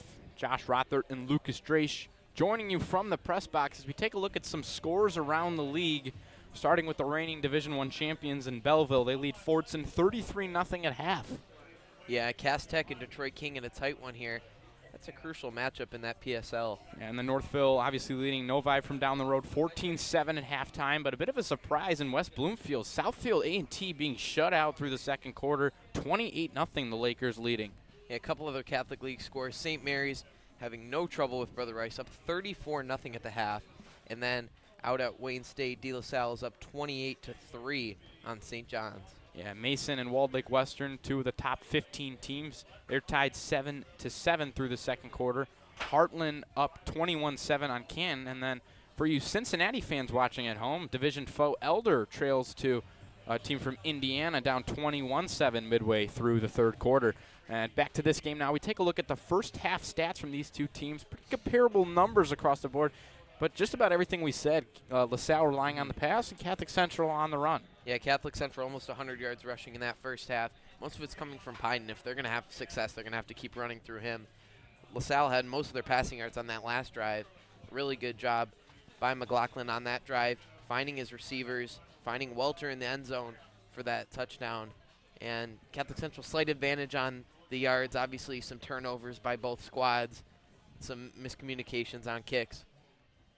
Going to be a good one. Yeah, definitely going to be a good one. 24 more minutes of play as well. The weather has certainly picked up. It's added a little bit of a drizzle here in the second half as slight mist starts to come in. The winds have intensified a little bit, and well, it feels like temperature down below 48 degrees. It's a chilly one tonight. October football in the Elm, and the second half just moments away from kickoff. Catholic Central will kick it deep to La Salle.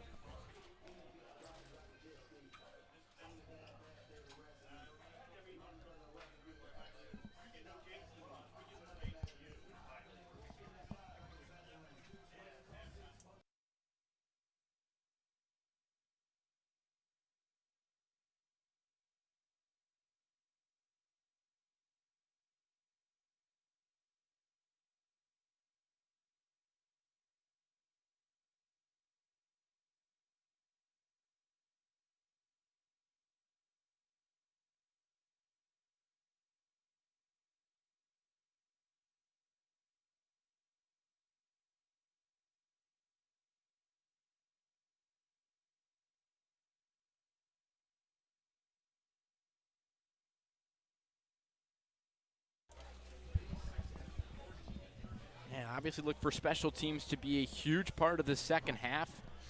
And you could name a list of plays, starting with that first play of the game, the onside kick. LaSalle gets possession. Catholic Central answers back with the block field goal. You had an unsportsmanlike conduct penalty that pushed Catholic Central back. You had a muffed punt. Had a missed field goal by Metegan. Just about special teams plays all over the place. And then you got, for LaSalle, Devin Bird with two solid kick returns back deep to start the second half. You definitely make a pretty good argument that that has been the most important facet of this game so far. We'll see how the second half unfolds as LaSalle's in a good position right now. They're down 7, getting the ball to start this second half. And Metegan's going to just pooch kick it.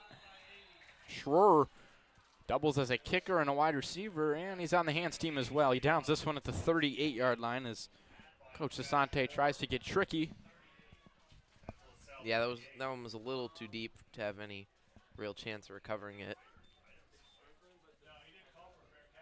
But the way that Bird's been returning it, this isn't really far off from where they probably would have started.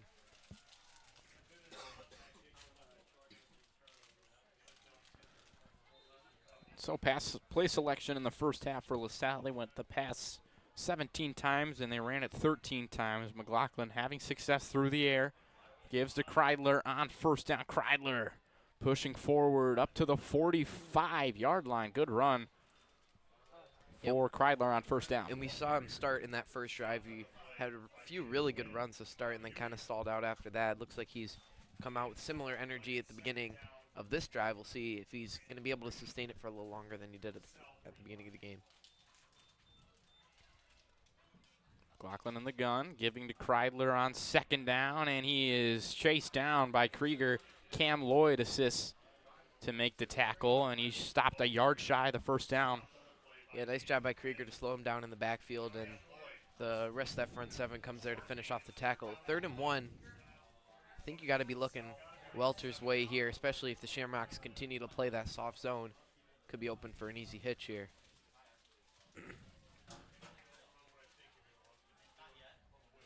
They put both receivers on the right side. Give it to Kreidler again. Gubernich meets him at the line of scrimmage. He did not get there. Only needed one, and he couldn't pick it up. And now it's decision time for McLaughlin. And it looks like they're going to stay on the field here. Setting up quickly.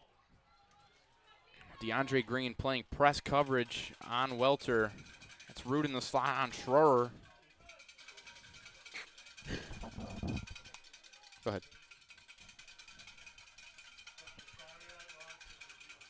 Pistol set. Gave it to Kreidler again. He's got the first down and more. Kreidler with some running room. Cheney trying to hawk him down inside the 20. And tackled out of bounds at the 15-yard line. Explosive running move from Cohen Kreidler. Yeah, he just bursted right through the line of scrimmage there. And the most explosive run we've seen all game from this team. Great job, though, by Stone Cheney to chase him down. It looked like Kreidler was going to the end zone there. They go no huddle here. That's what they've done multiple times tonight after big plays. Evan Bird getting the carry, his second one of the night, and he picks up a short gain, about 3 yards on the play. Yeah, so quick on that one. They snapped the ball before the chains were even set. Trying to catch the Shamrocks off guard. Going fast again, it's Bird with running room to the right side, stiff arming forward, got the first down.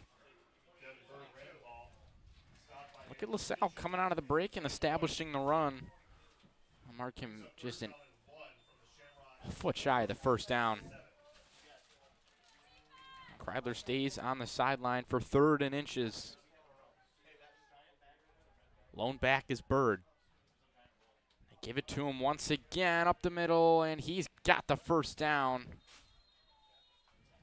Picks up 2 yards to that 5-yard line.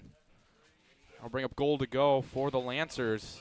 Yeah, it's been all run on this drive for LaSalle, which is not really what we've seen from them all game. They hadn't had a lot of success. This looks like Benny Azuka is going to come into the game and play nose tackle. 5 linemen. Catholic Central trying to ignite a goal line stand. Schroer out of the slot. Green's matched up on Welter. McLaughlin rolls. He'll run it. Now the pass into the end zone for the touchdown to Kyle Reynolds. And LaSalle is an extra point away from evening the score at 14. Yeah, really nice play there by McLaughlin, just rolling left. Looking like he was going to run it for a second, and then kind of a jump pass into the end zone. All of a sudden, we're an extra point away from a tie ball game here with just over 21 minutes to play.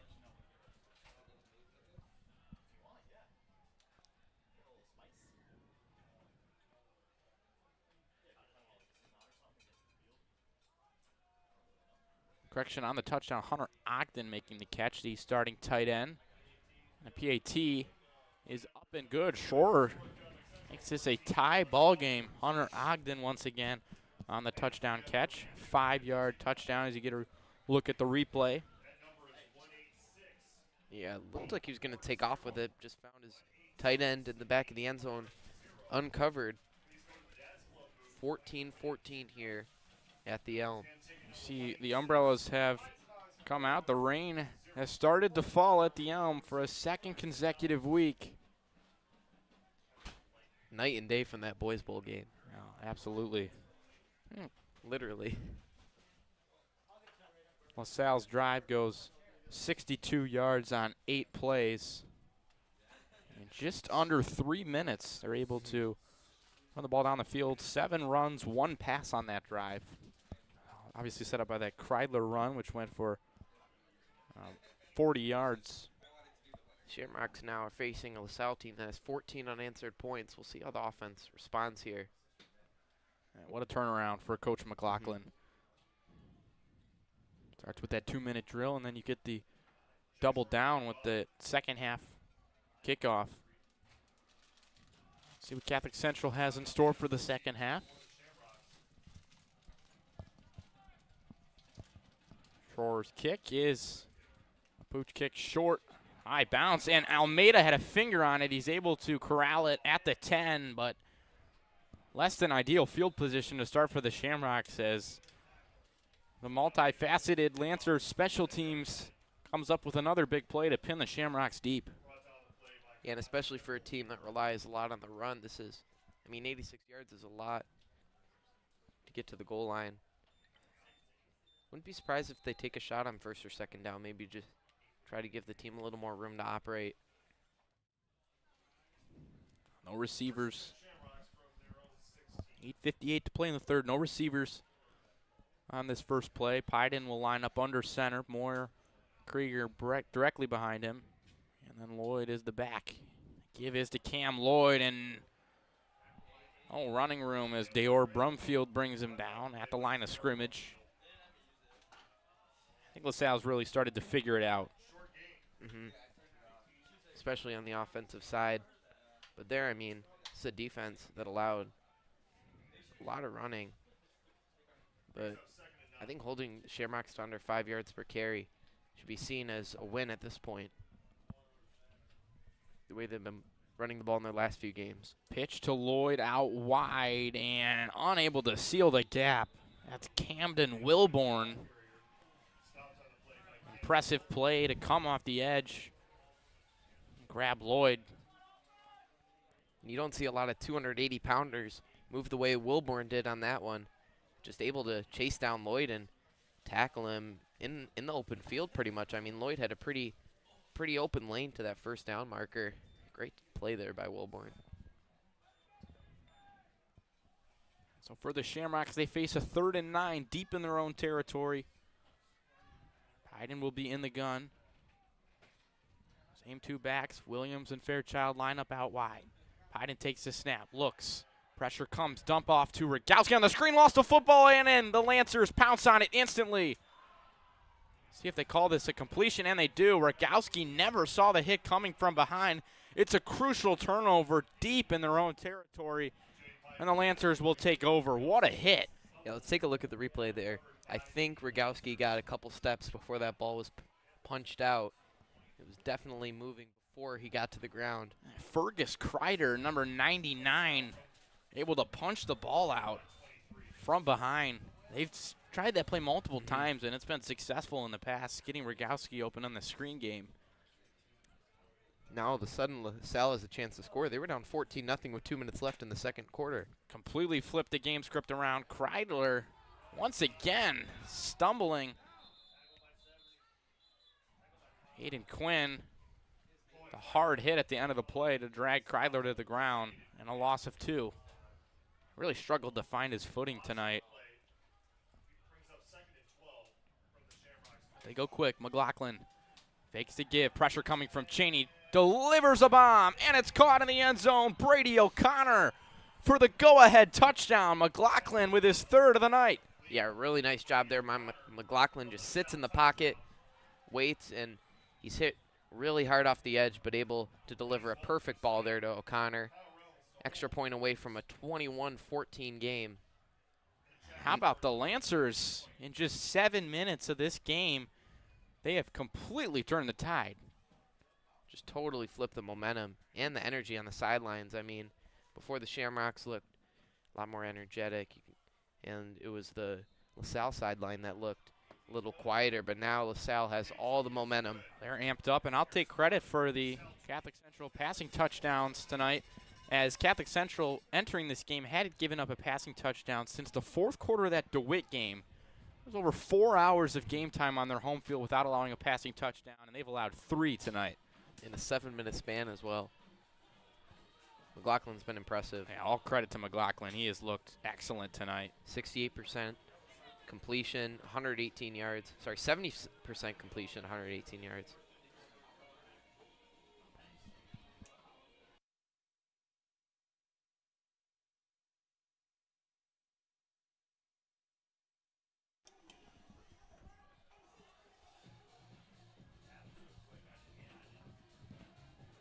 McLaughlin had 3 touchdowns last year against CC, and he's got 3 today. Picking apart the Shamrock secondary. Now I think it's got to be apparent that Shamrocks have to have a good return. They got to play this well. I think what they've been doing on squibs in this game and really all year is kind of, if they don't like the bounce, kind of passing it off to the next guy in the line. But they might have to just be a little more aggressive on who's trying to cover up. They do the same thing. High bounce is fielded by Krieger. Excellent job there. And he's just going to find some running room to that sideline. He goes down at the 35, and this is what you want. And now, it'll be interesting to see, you know, what offense they elect to go to. Obviously, they haven't played from behind since that De La Salle game. They got out to an early lead over St. John's, which they never gave up. Obviously, they shut out Brother Rice, and tonight, it's the first time they've been trailing since the fourth quarter of that De La Salle game 3 weeks ago. We just kind of seen the quick strike offense that La Salle has, the defense being opportunistic, jumping on the fumble, punching the ball out from Rogowski. But the way the offense has been able to move the ball so quickly down the field, whether it be 25 yards or 80 yards. Bo Jackson, the quarterback, with the 3 running backs. Pyden gets the give on first down. And he is so strong moving forward.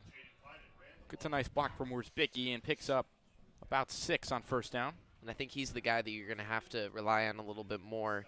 Because in the run game, they've kind of split the carries between Lloyd and Pyden, but the way Pyden's been running over 5 yards per carry, I think you just got to keep the ball in his hands. He's got both of the Shamrock touchdowns tonight. Last week he had the first 3. He had the only one against De La Salle. He had 4 against Brother Rice. 13 total on the season for number 21 in blue. And he gets the carry on second down, crosses upfield, picks up the first down, nearing midfield. The Shamrocks offense getting right back to what they were doing in the first half. Gain of 7 on the play. First down, Shamrocks from their side of midfield.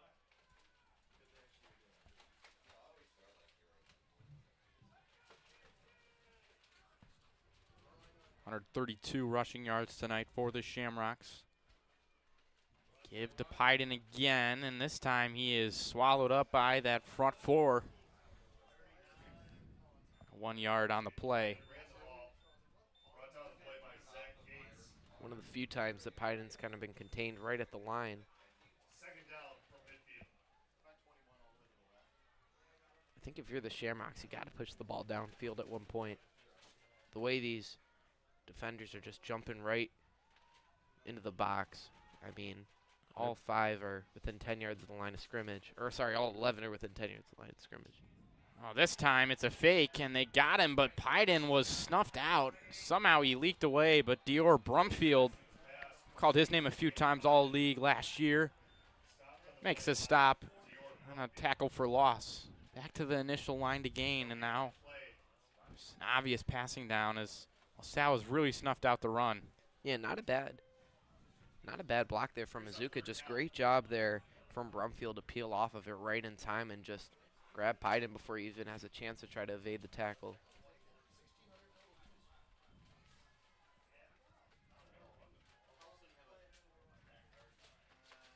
Now a little bit of confusion on the substitutions. Fairchild and Williams for the first time tonight are going to line up on the same side of the field. And Coach Desante will need to use his first timeout. Crucial 3rd and 10 upcoming, back in 30 seconds from the Elm. Catholic Central and LaSalle in a tight contest here, 4:21 in the 3rd.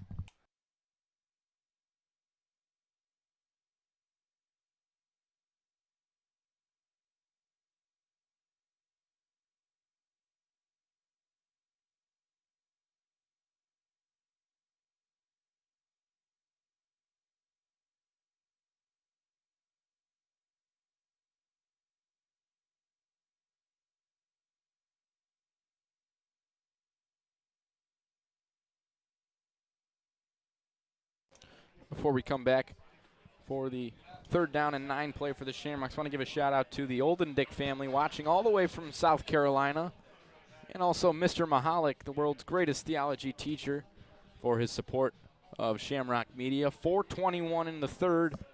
And the crucial down, Jaden Pyden is the quarterback. just shy of midfield. Biden takes the snap, fakes the give, looking over the middle, and he had Krieger, but Krieger never saw it coming. It's the first incompletion of the game for the Shamrock passers between Biden and Jackson, and it'll force the punt team 4th down. Kind of a tough angle from here to tell how accurate that pass was. Krieger definitely had a shot at the first down if that ball was on the money, but it looked like it was a little too close to the hash marks. Maybe a little short, too. Ewing to punt. Good spinner, lands at the 18, and once again Reynolds trouble corralling that one, and he's able to regain possession. Tackled on the play by Jack Murphy. One of those special teams warriors on this team. Good job by Ewing to pin them deep. They're going to start at their own 18-yard line, which La Salle has done an excellent job of getting plus territory to start this one. Just about every one of their drives felt like has been near midfield or on the other side of it. Especially in this half.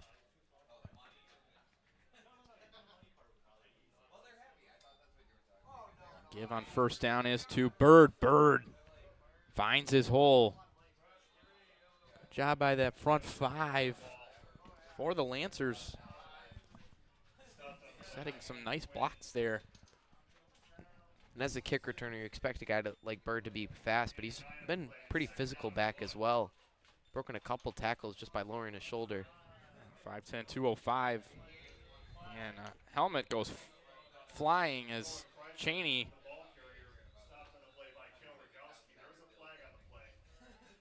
Rogowski made the tackle, but assume they're going to get some sort of face mask here.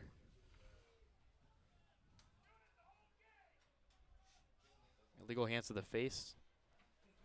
Cheney has just gotten abused tonight by the left side. He's been getting, we call it NFL blocking or holding on the left side. Aiden Hutchinson. We've seen them kind of hold their flags in their pockets for quite a while now, but it comes out here, and it's devastating for the Lancer offense. Cheney will have to come out for a play as his helmet came off. And so Jordan McKeith.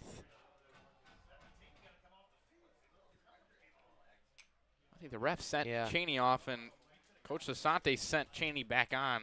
Yeah, I'm not sure what's going on right now.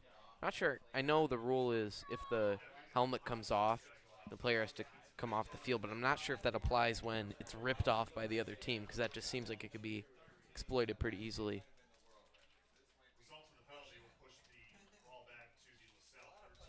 And now, looked like they were rushing a mouth guard on the field. Looks like Cheney's going to stay on the field. 2nd and 15 from their own 13-yard line. McLaughlin to throw. Cocks up, throws down the sideline, deep ball, and it's caught. What a catch by Welter, stiff-arming around Rude, still on his feet, all the way to the 41-yard line. It's a gain of 46 for Max Welter. He has absolutely been unstoppable tonight. Yeah, we'll definitely get a second look at this one. Welter with an amazing play down the right sideline. And after the penalty backed them up, La Salle does not get slowed down at all. Great catch there from Welter. They got quick to the line, and then they looked towards the sideline before this one. Welter had an outstanding game, 9 grabs, 135 yards, and a touchdown.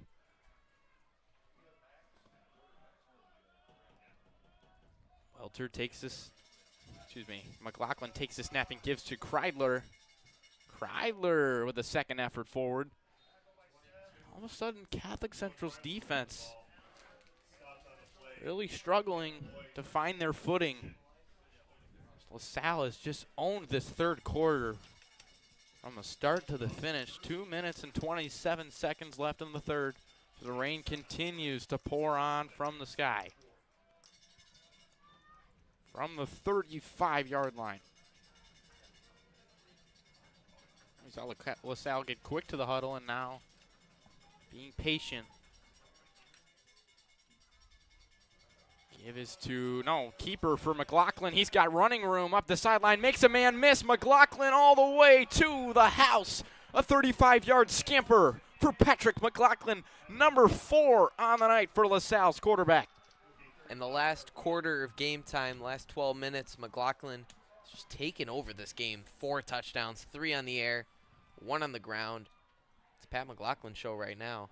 Absolute domination. He's only a junior, too. I mean, he played about half the season last year, took over as a starter, and played pretty well against Catholic Central, but not enough to get the win. But tonight, he has done everything and more for this Lancer offense. So it's Schroer to tack on the extra point. The kick is up, and it's good. LaSalle with not 7, not 14, not 21, 28 straight points for the Lancers. Catholic Central looks to find an answer offensively in 30 seconds as you get another look at McLaughlin's touchdown scamper. Yeah, just able to stay on his feet, and that was the only way he wasn't going to get into the end zone, as if he couldn't keep his balance. McLaughlin showing off the legs.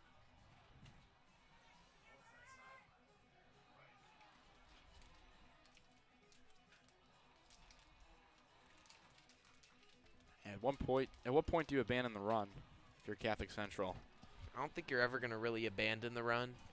I think that's really, that's been the identity of this offense for at least the whole season, if not really the program's identity from the start. But I think you need to become more of a 50-50 team instead of an 80-20 team with how you're running the ball.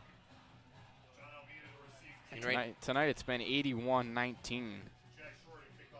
30 runs, just 7 passes, and those passes have been successful. I mean, they're completing 86% of the passes, just haven't really gone to it as much. And the difference, you have 69 yards on 7 passing attempts versus 133 yards on 30 rushing attempts. They kick it deep. Almeida from his own 8-yard line makes a man miss. Almeida with some running room, and Catholic Central is going to have good starting field position out to the 33-yard line. Showing off his 100-meter speed there. Set up the Shamrocks pretty close to where they were last time. See if they're able to capitalize on this attempt. We'll see. I'm wondering if we're going to see a little more Bo Jackson here. They're going to try to throw the ball a little bit. He's 2 for 2 on the night, only 27 yards.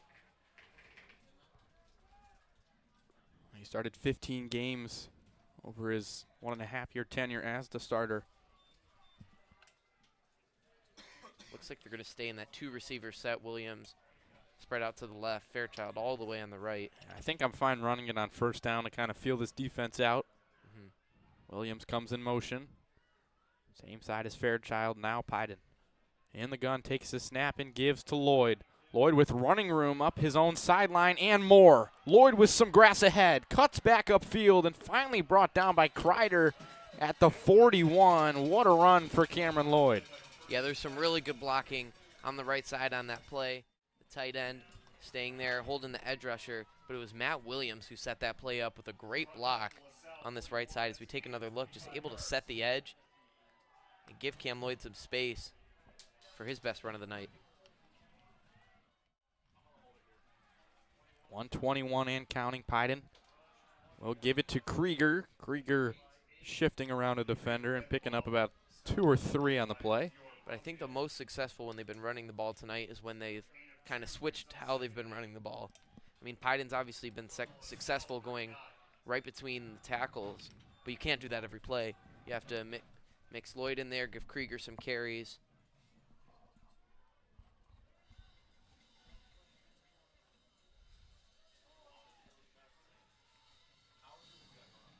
Pyden out of the gun, 2nd and 8. Gives to Lloyd. Lloyd up the middle, spins off of Sayers Smothers. Be about a yard shy of the first down. So 3 straight runs to start this drive. We come up on the end of the 3rd quarter.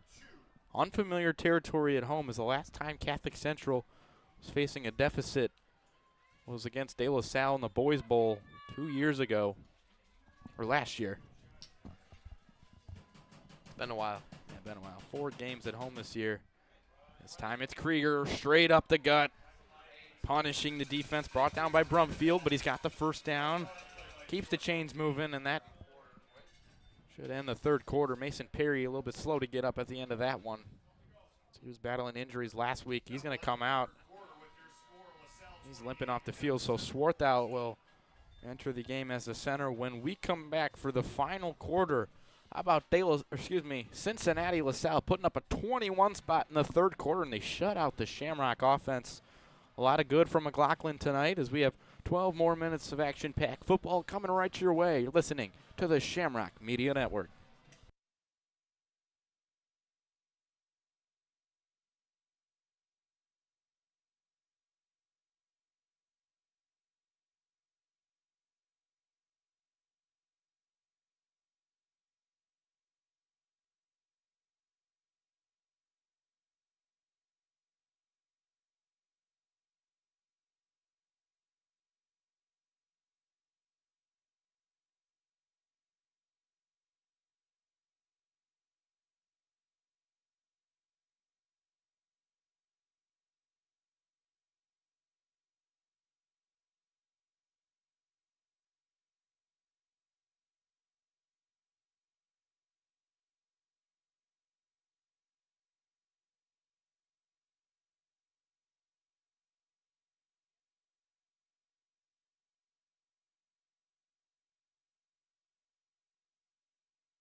We're just talking up here in the booth about McLaughlin's skill set tonight. He hasn't made a bad pass. First down and 10 for the Shamrocks. Pyden flips it out to Cam Lloyd. Lloyd with some room ahead of him, and he's pushed out of bounds by O'Connor, who's started on both sides of the ball tonight. Him and Lloyd both playing on both sides, and Lloyd has a nice catch for a first down. And they love going to that play action passing game to switch it up, and that's only going to work when the running game's going, and it's been going on this drive so far. So I wouldn't be surprised if they go play action again just to test the waters, maybe try to get it out to Fairchild or Williams. Cedric Williams into the game. Fairchild at the bottom of the screen. You got Williams in the slot, Pyden in the gun.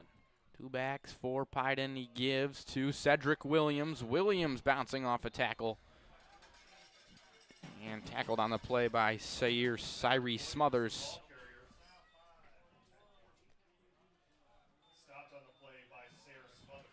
So Jackson will check back in. And on second and goal, they're going to that power formation. Looks like Krieger's going to line up as a tight end. They might motion him back. And Rogalski's in the backfield. Pyden again, trying to go for that trio. Scores again. Not quite in, but just about a yard away. Only a matter of time.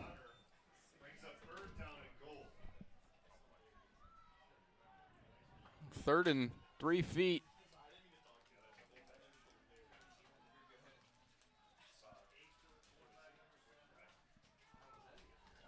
Gotta assume this is going to be Pyden right down the middle. Lloyd to the left. But it's Pyden that gets the give, and he reaches over the goal line for another Shamrock touchdown. Jaden Pyden, third of the game for the second week in a row. 14th on the year for Pyden. Good job fighting through contact, reaching with his left hand to get that ball over the plane. We're back to a one-score game here in Novi. 10:45 to play in the fourth quarter. Correct my mistake. That's 3 touchdowns in a row. Three touchdowns for Pyden, 3 games in a row. He had 3 on the ground and 1 through the air against Rice. Excuse me, 3 through the air, 1 on the ground against Rice, and then 3 on the ground last week and 3 on the ground tonight. Average just under 5 yards per carry, 89 yards. Tegan's extra point up and good, and we've got a football game here in Novi, 28-21. La Salle still holding on to that lead, but the Shamrocks are fighting back. Yeah, here's a look at the replay. Everybody in the building knew that this ball was going to Pyden. And a couple defenders hit him in the backfield, but he's still able to reach across the goal line.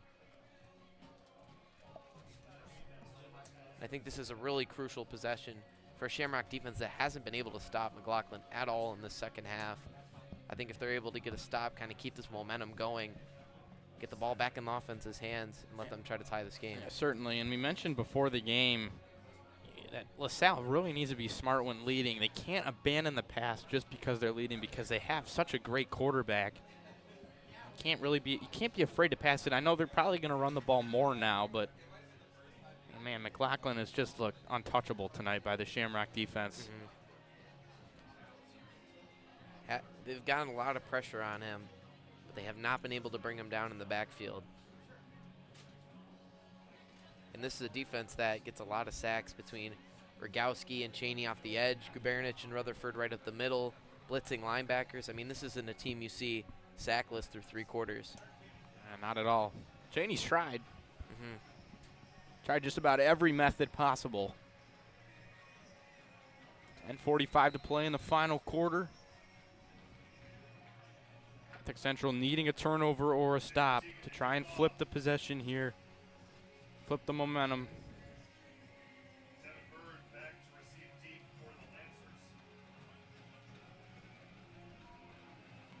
How about this? Just a rare statistic that you're unlikely to see just about anywhere else. Saw it a few years ago on Thanksgiving in the first half. Jaden Pyden's actually the leading passer, the leading rusher, and somehow he's the leading receiver tonight. It's pretty impressive. 2 catches for Pyden. Who was it on Thanksgiving that had that? It was Josh Allen. He actually had a receiving Cowboys. touchdown, which went for enough to eclipse his passing total, and he was also the leading total on the ground. Rain continuing to fall here in Novi. Give is to Kreidler on first down, getting outside and picking up 7 yards. Great start to the drive for the Lancers. I mean, it's been a while since they've started with the ball inside the 30. It's only really 1 point in the second half where the ball's not been at least at the 30-yard line for starting position, and now a great spot here, 2nd and 3 at the 37-yard line. Get a chance to take a shot downfield, which is really the only area McLaughlin hasn't been able to complete, is deep downfield. Bird is stuffed, and the ball came out at the end of the play. Lloyd is all over it. This is exactly what the doctor ordered. I don't know if they're going to roll his forward progress down or not. I think they called him down by contact. That is huge. Bird was absolutely stuffed at the line. As you get another look here, Lloyd was able to rip the ball out at the end, but I don't think it's going to matter. Yeah, Sasante is heated.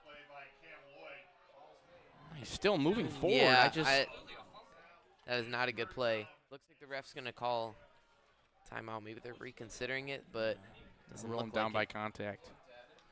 Yeah, that doesn't make any sense if they're ruling. That ball was definitely out before it made contact. Yeah, not really sure. I mean,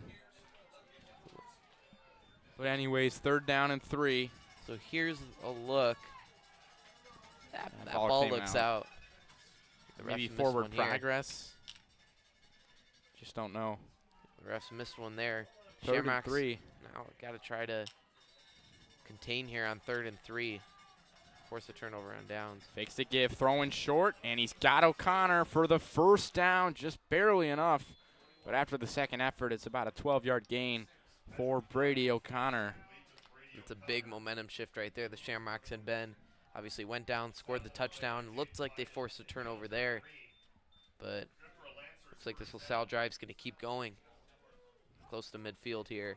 Keep in mind, this is a LaSalle team that's lost 3 games in a row. They're only 1-3 on the road this year, and they're 4.5 hours away from home. Flag thrown here on first down. Some pre-snap movement will move the Lancers back 5.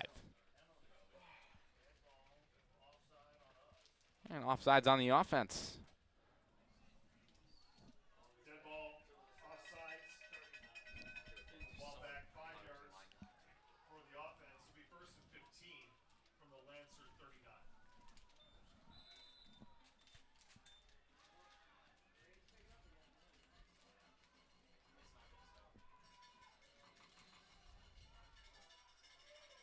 McLaughlin in the gun. One of the year, one time already on this drive. Under 10 minutes and counting to play in this one.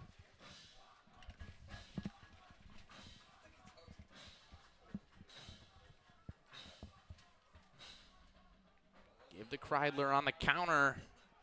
Breaks the initial tackle, but nowhere to go. Green, Quinn, maybe Cheney in there as well. Yeah, it looked like it was Krieger who was able to get that first contact in the backfield, and it slowed him down just enough for that second wave to come in.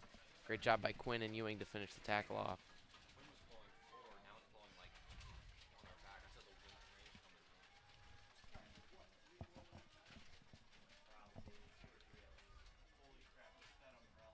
This rain has really accelerated here.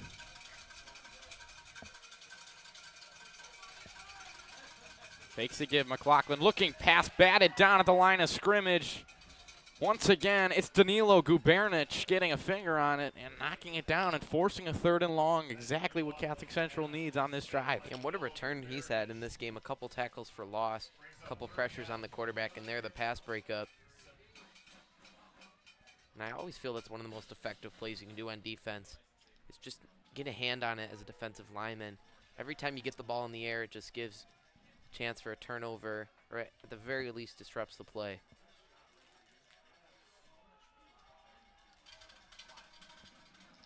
Third and 15, looking long, got a man downfield. It is Coy Beasley, incomplete. Had it in his hands, but lost it when he hit the turf, incomplete. The coverage by Kersey. Yeah, and La Salle.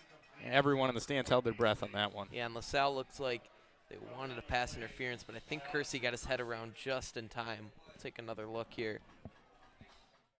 McLaughlin has been, once again, that pass is right on the money. For a second, Beasley came down with it. Not really able to see on that, from that angle.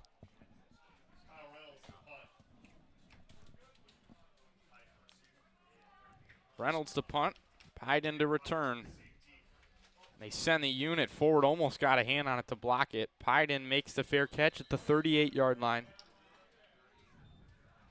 And now 8:46, plenty of time for the Shamrocks to get down the field and tie this ball game up.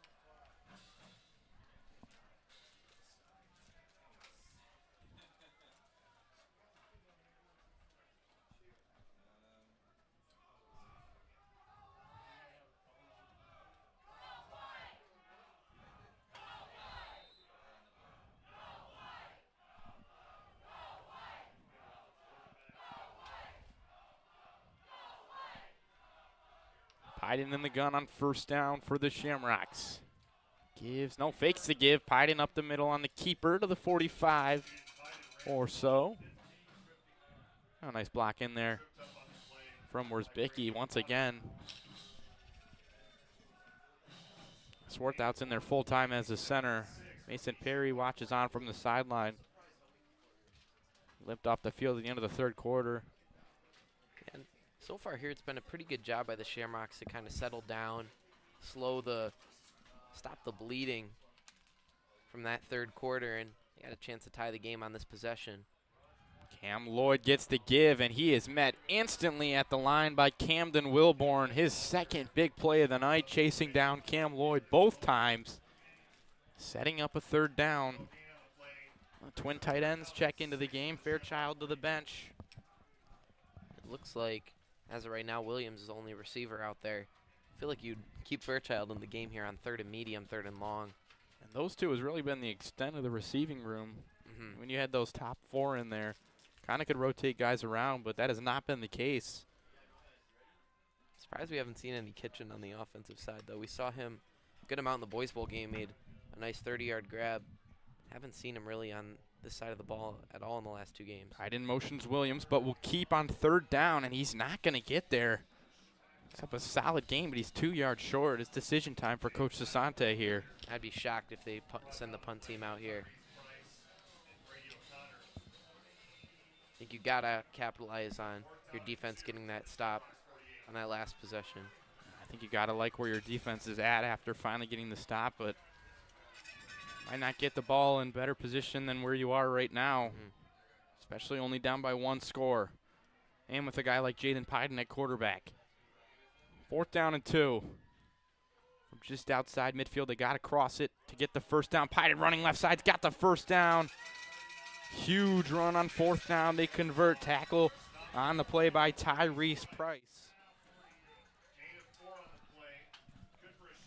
Clock ticks, 6.5 minutes to play. This game looked like it was all Shamrocks early. And then there was a 12-minute stretch where La Salle just dominated this one. Now Catholic Central's steadied the ship.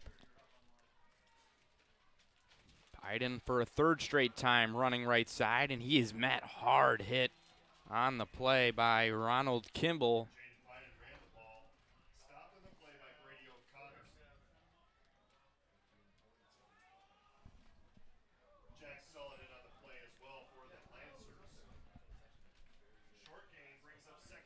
Under halfway to play in this final quarter.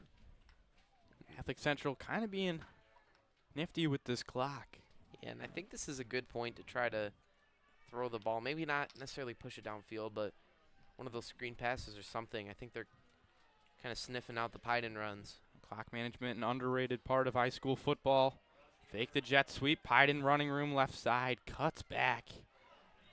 Gets an extra push at the end of the play. Maybe just keep handing the ball to Pyden. Got a nice run. Jackson makes the stop for the Lancers. That run, he's up over 100 on the night. Again, shocking.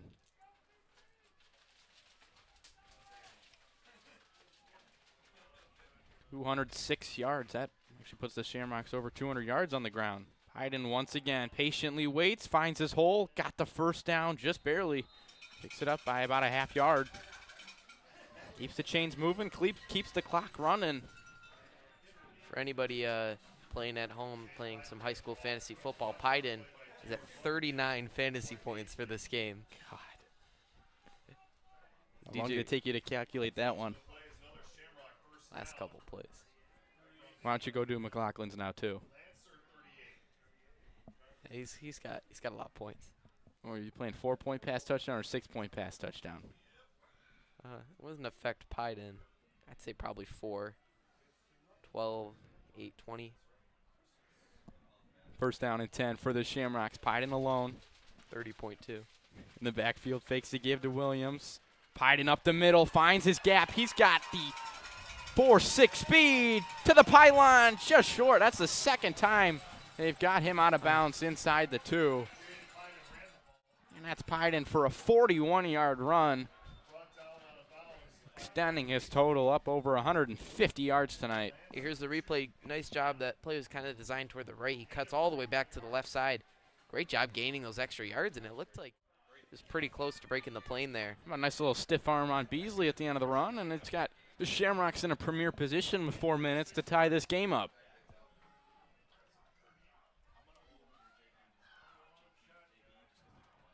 It's alone in the shotgun again. Ooh, high snap. Pyden corrals it. It's close to the goal line. No signal yet. And now they say he's stopped about a half yard shy.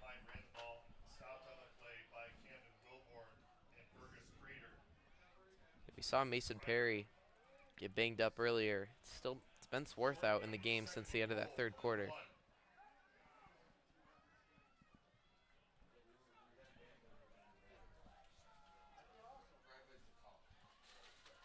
Pyden to the left. Cam directly behind and Krieger to the right. Jackson gives. It's Pyden again up the middle. That's 4 touchdowns on the night for Jaden Pyden. What a night the junior has had.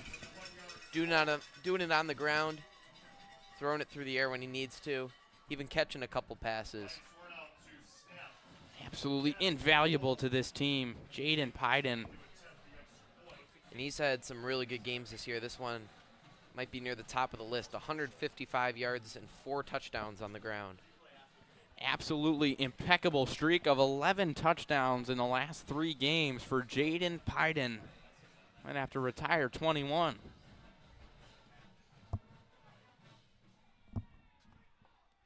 Snap, hold, Mategan to tie the game. Right on through. We've got a ball game here in Nova. If you didn't believe it before, you got to believe it now. 3:17 to play. Plenty of time for McLaughlin. Who's going to make the stop? Is it going to be the Shamrock defense or Pat McLaughlin and the Lancer offense? Back in 30 seconds for the final few minutes from Novi. Catholic Central and La Salle tied at 28 apiece. You're listening to the Shamrock Media Network.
Game summary for this one. Catholic Central started the game with 14 in a row, and then La Salle answers with 28 straight, and then it's CC picking up their second run of 14.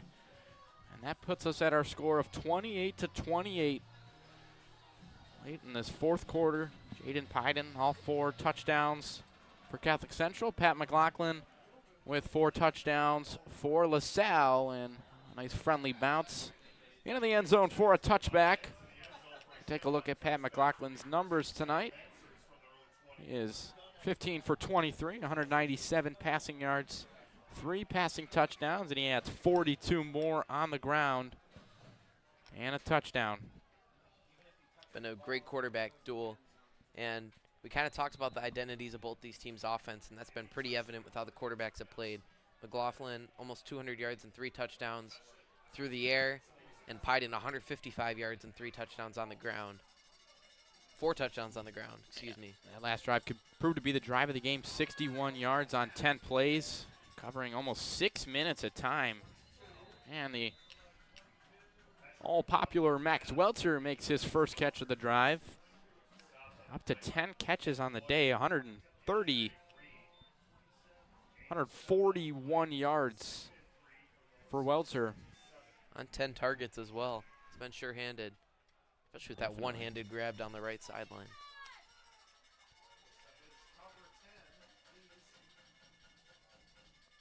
McLaughlin gives to Kreidler. Kreidler cuts back.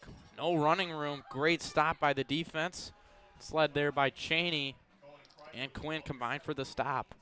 Shamrock, 3rd and 2. The Shamrock's only 2 timeouts. They had to call one earlier when there's a miscommunication. I wouldn't be surprised if they get the stop here on 3rd. Sasante uses a timeout, try to conserve some time for their offense. First the 3rd down play, though. 2:15, fakes the give. Pressure comes from Cheney. McLaughlin rolling out. Likes to use his legs, but he has to go down. It's a huge sack combined on the play. Stone Cheney and Kil Rogowski both off the edge. That is huge for the Shamrock defense. Sasante screaming for a timeout. It's going to set up this team with a 2-minute drill. Yeah, we'll take a look at the replay here. Great job by Cheney. Just kind of stays in a contain off the edge.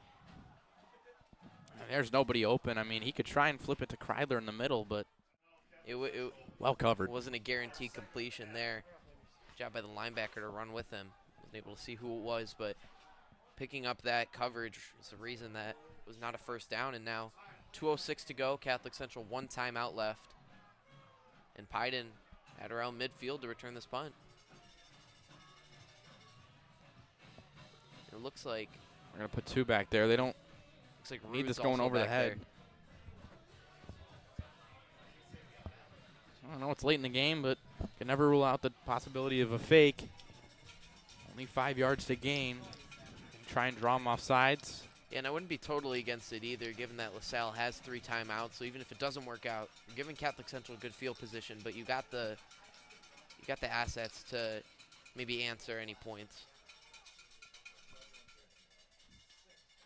They do punt it. It's a short punt, but a twister in the air. Biden fields it, calls for the fair catch at the 36-yard line. It's a 37-yard punt.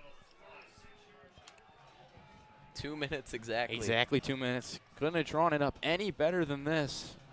Possibly to clinch a spot in the Division I state playoffs for the Shamrocks on the line with this drive. This is our 4th game we've called this year. Definitely the most exciting. Oh, definitely. I mean, blowout in week 1. That St. Mary's game was the 5th game. 5th game, yeah. That St. Mary's game was boring, slow. Yeah. And then you had the 50-yard touchdown run in the final minute, and then Brother Rice, obviously you were out of here in about a half hour, and then St. John's kind of a blowout through most of the way. Cam Lloyd will start the drive with some running room to the right side, but he's swallowed up by Zach Gates off the edge, and no gain on the play. Yeah, I think if you're going to move the ball, you're going to have to throw it here. They've ran the ball exceptionally well, but La Salle just seems to have a preemptive step.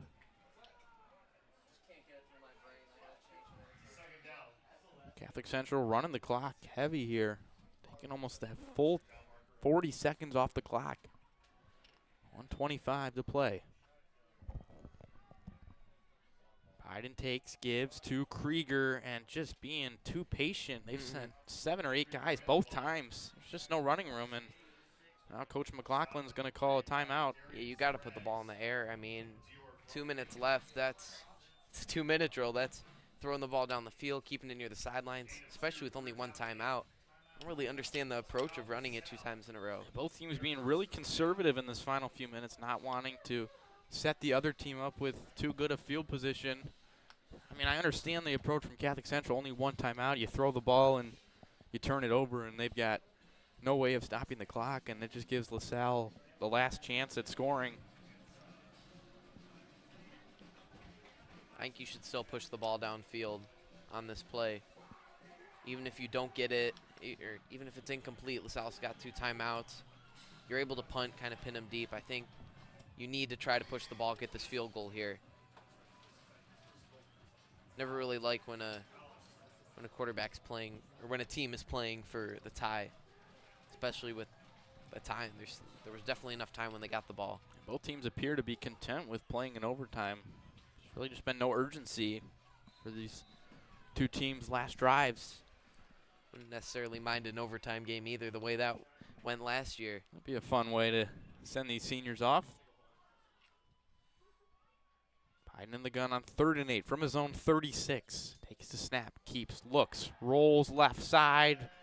No space to throw, and he's just going to take it out of bounds. That was a late hit. Biden was well out of bounds, but no flag comes in. That's a risky play for Brumfield. Especially with, I mean, the Shamrocks had fallen victim to that a couple times this season in their last couple games, and I mean, he might have still been in bounds, but he definitely was giving himself up. That's a really risky play. I mean, that could give 15 free yards. Ewing, beautiful punt. I mean, just booming. No way, never even saw it. And this is going to take as good of a bounce as you're going to see all the way down to the 10-yard line. It's a 54-yard punt for Kyle Ewing on what might have been the special teams play of the day in a game where special teams has been absolutely insane. Yeah, great job there by Ewing, and ran a lot of clock off on that one as well. Down to only 49 seconds left in this one. La Salle does have 2 timeouts. Have a pretty good arm in the backfield. And that punt made it above the lights. Ewing doubles as a starter, as the middle linebacker, and also the punter, and has done a great job tonight in both positions. 49 seconds, and your head coach, Pat McLaughlin, what is the first call you're going with here? You're pushing the ball downfield. I think Catholic Central hasn't shown that they're able to move the ball through the air. They only have 1 timeout. I think even if you go 3 and out and you're punting it, I don't think Catholic Central has enough time, nor they'd really be aggressive enough to try to push the ball in there. We're going to go to overtime. McLaughlin takes a knee. I'm not sure about that one. Well, it's more fun for us in the booth. It's going to be the second overtime game in Shamrock media history. This time we're actually equipped with the scorebug to show overtime on it.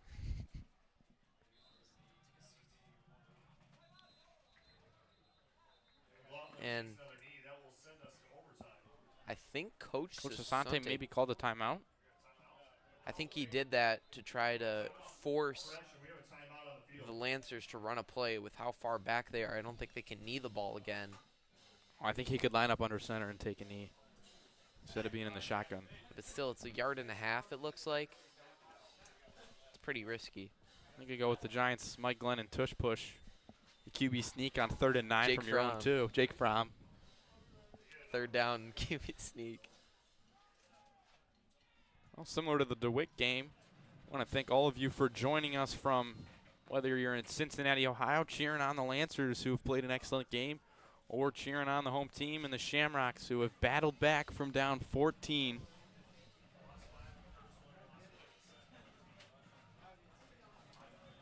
Implications for both teams. La Salle trying to break that 3-game skid. Catholic Central trying to remain undefeated at home on the season and carry this momentum into their next week game against Mumford. McLaughlin takes another knee, and that will send us to overtime. If I remember the overtime rules correctly from last year's game against DeWitt, each team will start on 1st and goal from the 10-yard line. And you'll trade possessions until, well, one team fails to score, essentially. Last year, Spencer Lyons scored for the Shamrocks. They had the ball first. And then Braden Courser on 4th down after a pass interference made it 4th down and 15. Made it from 4th and 15 to 4th and 8. Braden Courser finished the game with a sack. One of the most exciting atmospheres it's been in a while here. All right, pulling up the MHSAA football overtime rules. Similar to college, both teams are going to be guaranteed one possession of the ball starting at 1st and goal from the 10-yard line. The defense were to get possession of the ball on either an interception or a fumble, the ball is dead, and the teams would switch possessions, so no pick six. Can't end the game on a defensive score. There's no requirement that the offense at any point after a touchdown would have to go for 2. If the game would go 7 or 8 overtimes, teams can continue to kick the extra point. So no 2-point. Yeah, you see college switch to now in the 3rd overtime, it's just 2 points going on. I could see the MHSA doing that, but obviously not a whole lot of overtime games. No. You think it goes to a second one tonight? I think there's a shot. In that DeWitt game, there was a lot of penalties at the end of the game that ended up only going 1 overtime. CC got the ball first. Mentioned the Lions touchdown, and then Courser getting the sack on 4th down. And these two offenses played way different from the first half. I mean, La Salle is completely flipped from a pass first team in the first half to running the ball throughout this 4th quarter. And the way that this Catholic Central team has been able to score, from the red zone with Jaden Pyden, I think that's got to make you pretty confident. But the way that McLaughlin has thrown the ball, even from the red zone or from midfield, I think both teams have a lot of offense. I think there's a very good chance we go to multiple overtimes. Both teams gathering their players. Get a quick look at the stats. Jaden Pyden, 27 carries on the night, 141 rushing yards, and 4 touchdowns. On the other side, Patrick McLaughlin, 16 for 24, $191 through the air, 3 touchdowns, adds another one on the ground. How about Cohen Kreidler, 18 carries for 85 yards, and then the leading receiver for that Lancer pack, 10 catches, 131 yards, and a touchdown. And you mentioned 10 catches on 10 targets. So one captain for each team will meet at midfield for the coin toss. Our live cam expired due to the weather. We won't have as good of a shot for that coin toss.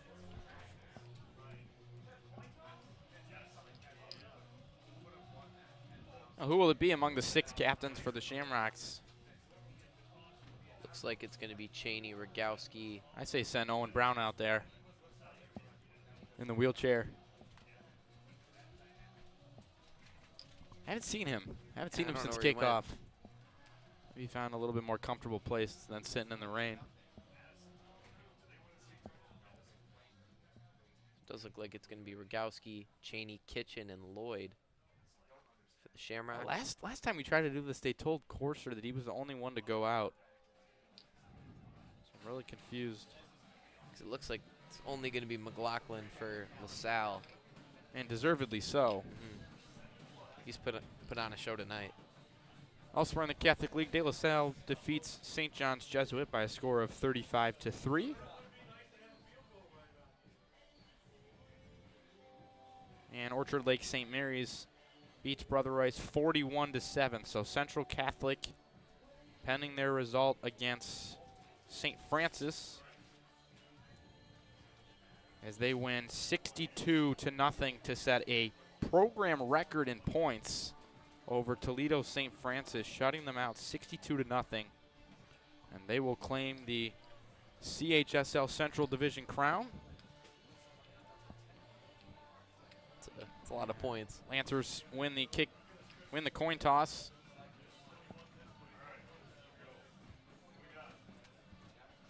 And Cam Lloyd pointing to the same end zone that the Shamrocks took last time. I think both teams will play from the same end zone. Be interesting to see who elected to be on offense first, or what La Salle elected to do. I think the Shamrocks are going to start with the ball. Yeah, this is the offense. Well, in our Shamrock media history, Catholic Central 1-0 when they start with the ball in overtime. Also 1-0 in overtime. Also 1-0 when they score first in overtime. I could go on and on. That DeWitt game, we saw Bryson Kirks kind of take over for the Panthers. He had an incredible game, receiving, throwing the ball, running the ball. Set the school he did record for everything. all-purpose yards in a game. And now, maybe not to that extent, but the way McLaughlin has played at quarterback, he's taken over for the Lancers. Four total touchdowns.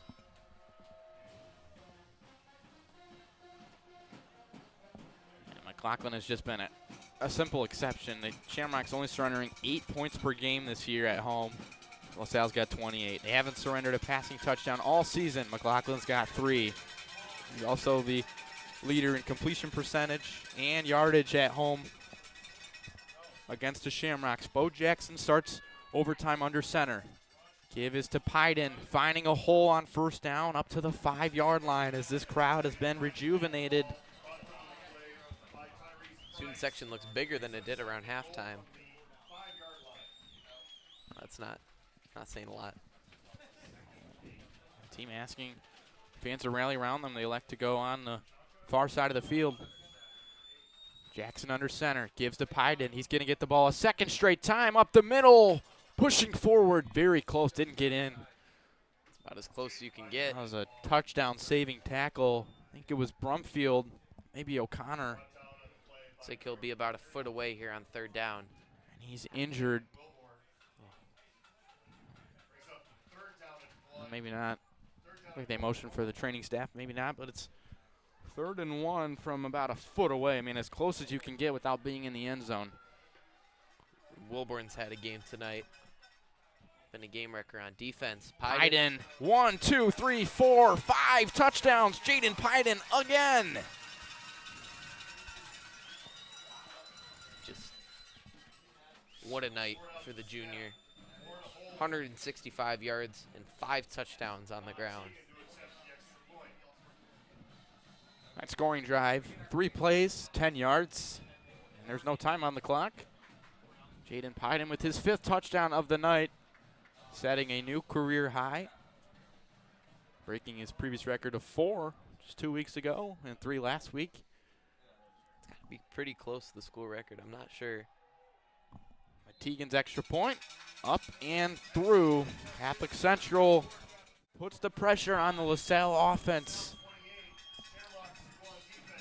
Let's get another look at Pyden's touchdown.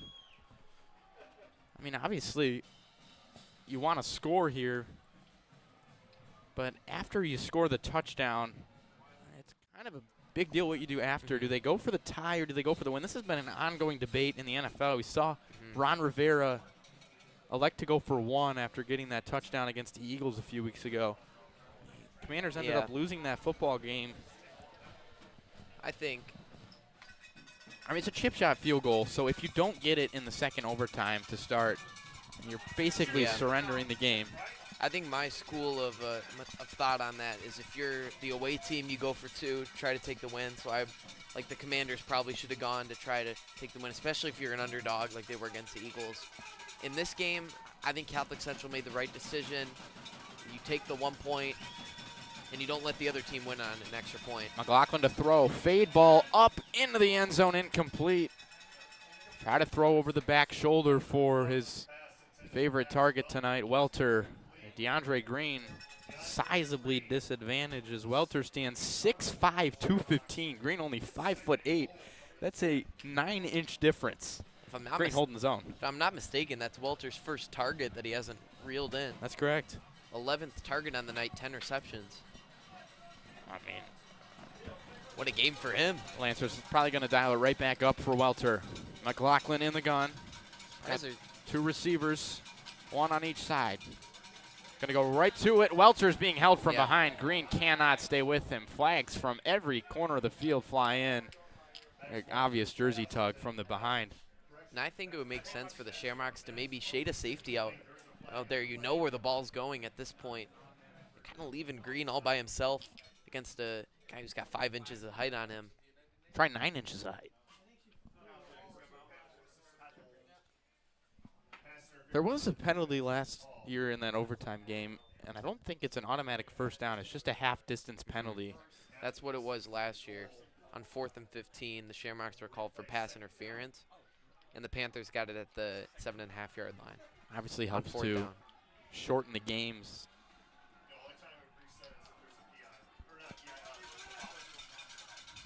Looking, fade ball for Welter. One-handed, can't corral it. A flag came out of the pocket. He stuffs it back. Decided not to throw it 3rd down here. Very wishy-washy.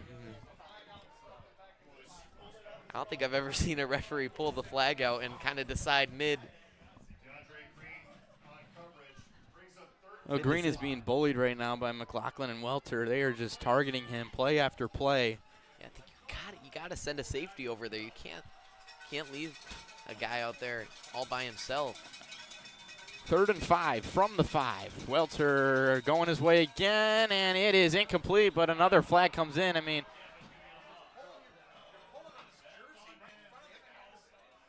so now it's going to be 3rd down. For the coaches, yeah, this is in the 2 and the 3. Like, I really don't understand the decision to leave him one-on-one. Like, a 6'5" receiver on a 5'8" corner. And DeAndre Green's had a really good game, really good season for him out wide, but just doesn't make sense to leave him on an island. I mean, maybe you go Rude, flip Rude over there, who's got a few more inches, but Welter's just sizably disadvantaged Green here. Send Kitchen over to that side. Something. Even a linebacker, just to get an extra body there. 3rd and goal from the 2. Creedler the back. McLaughlin going to keep, and he is not going to get there. He stops short of the goal line. Welter running over Green again. Yeah, pancake in the end zone there. And here's the game. 4th down, 1 to go.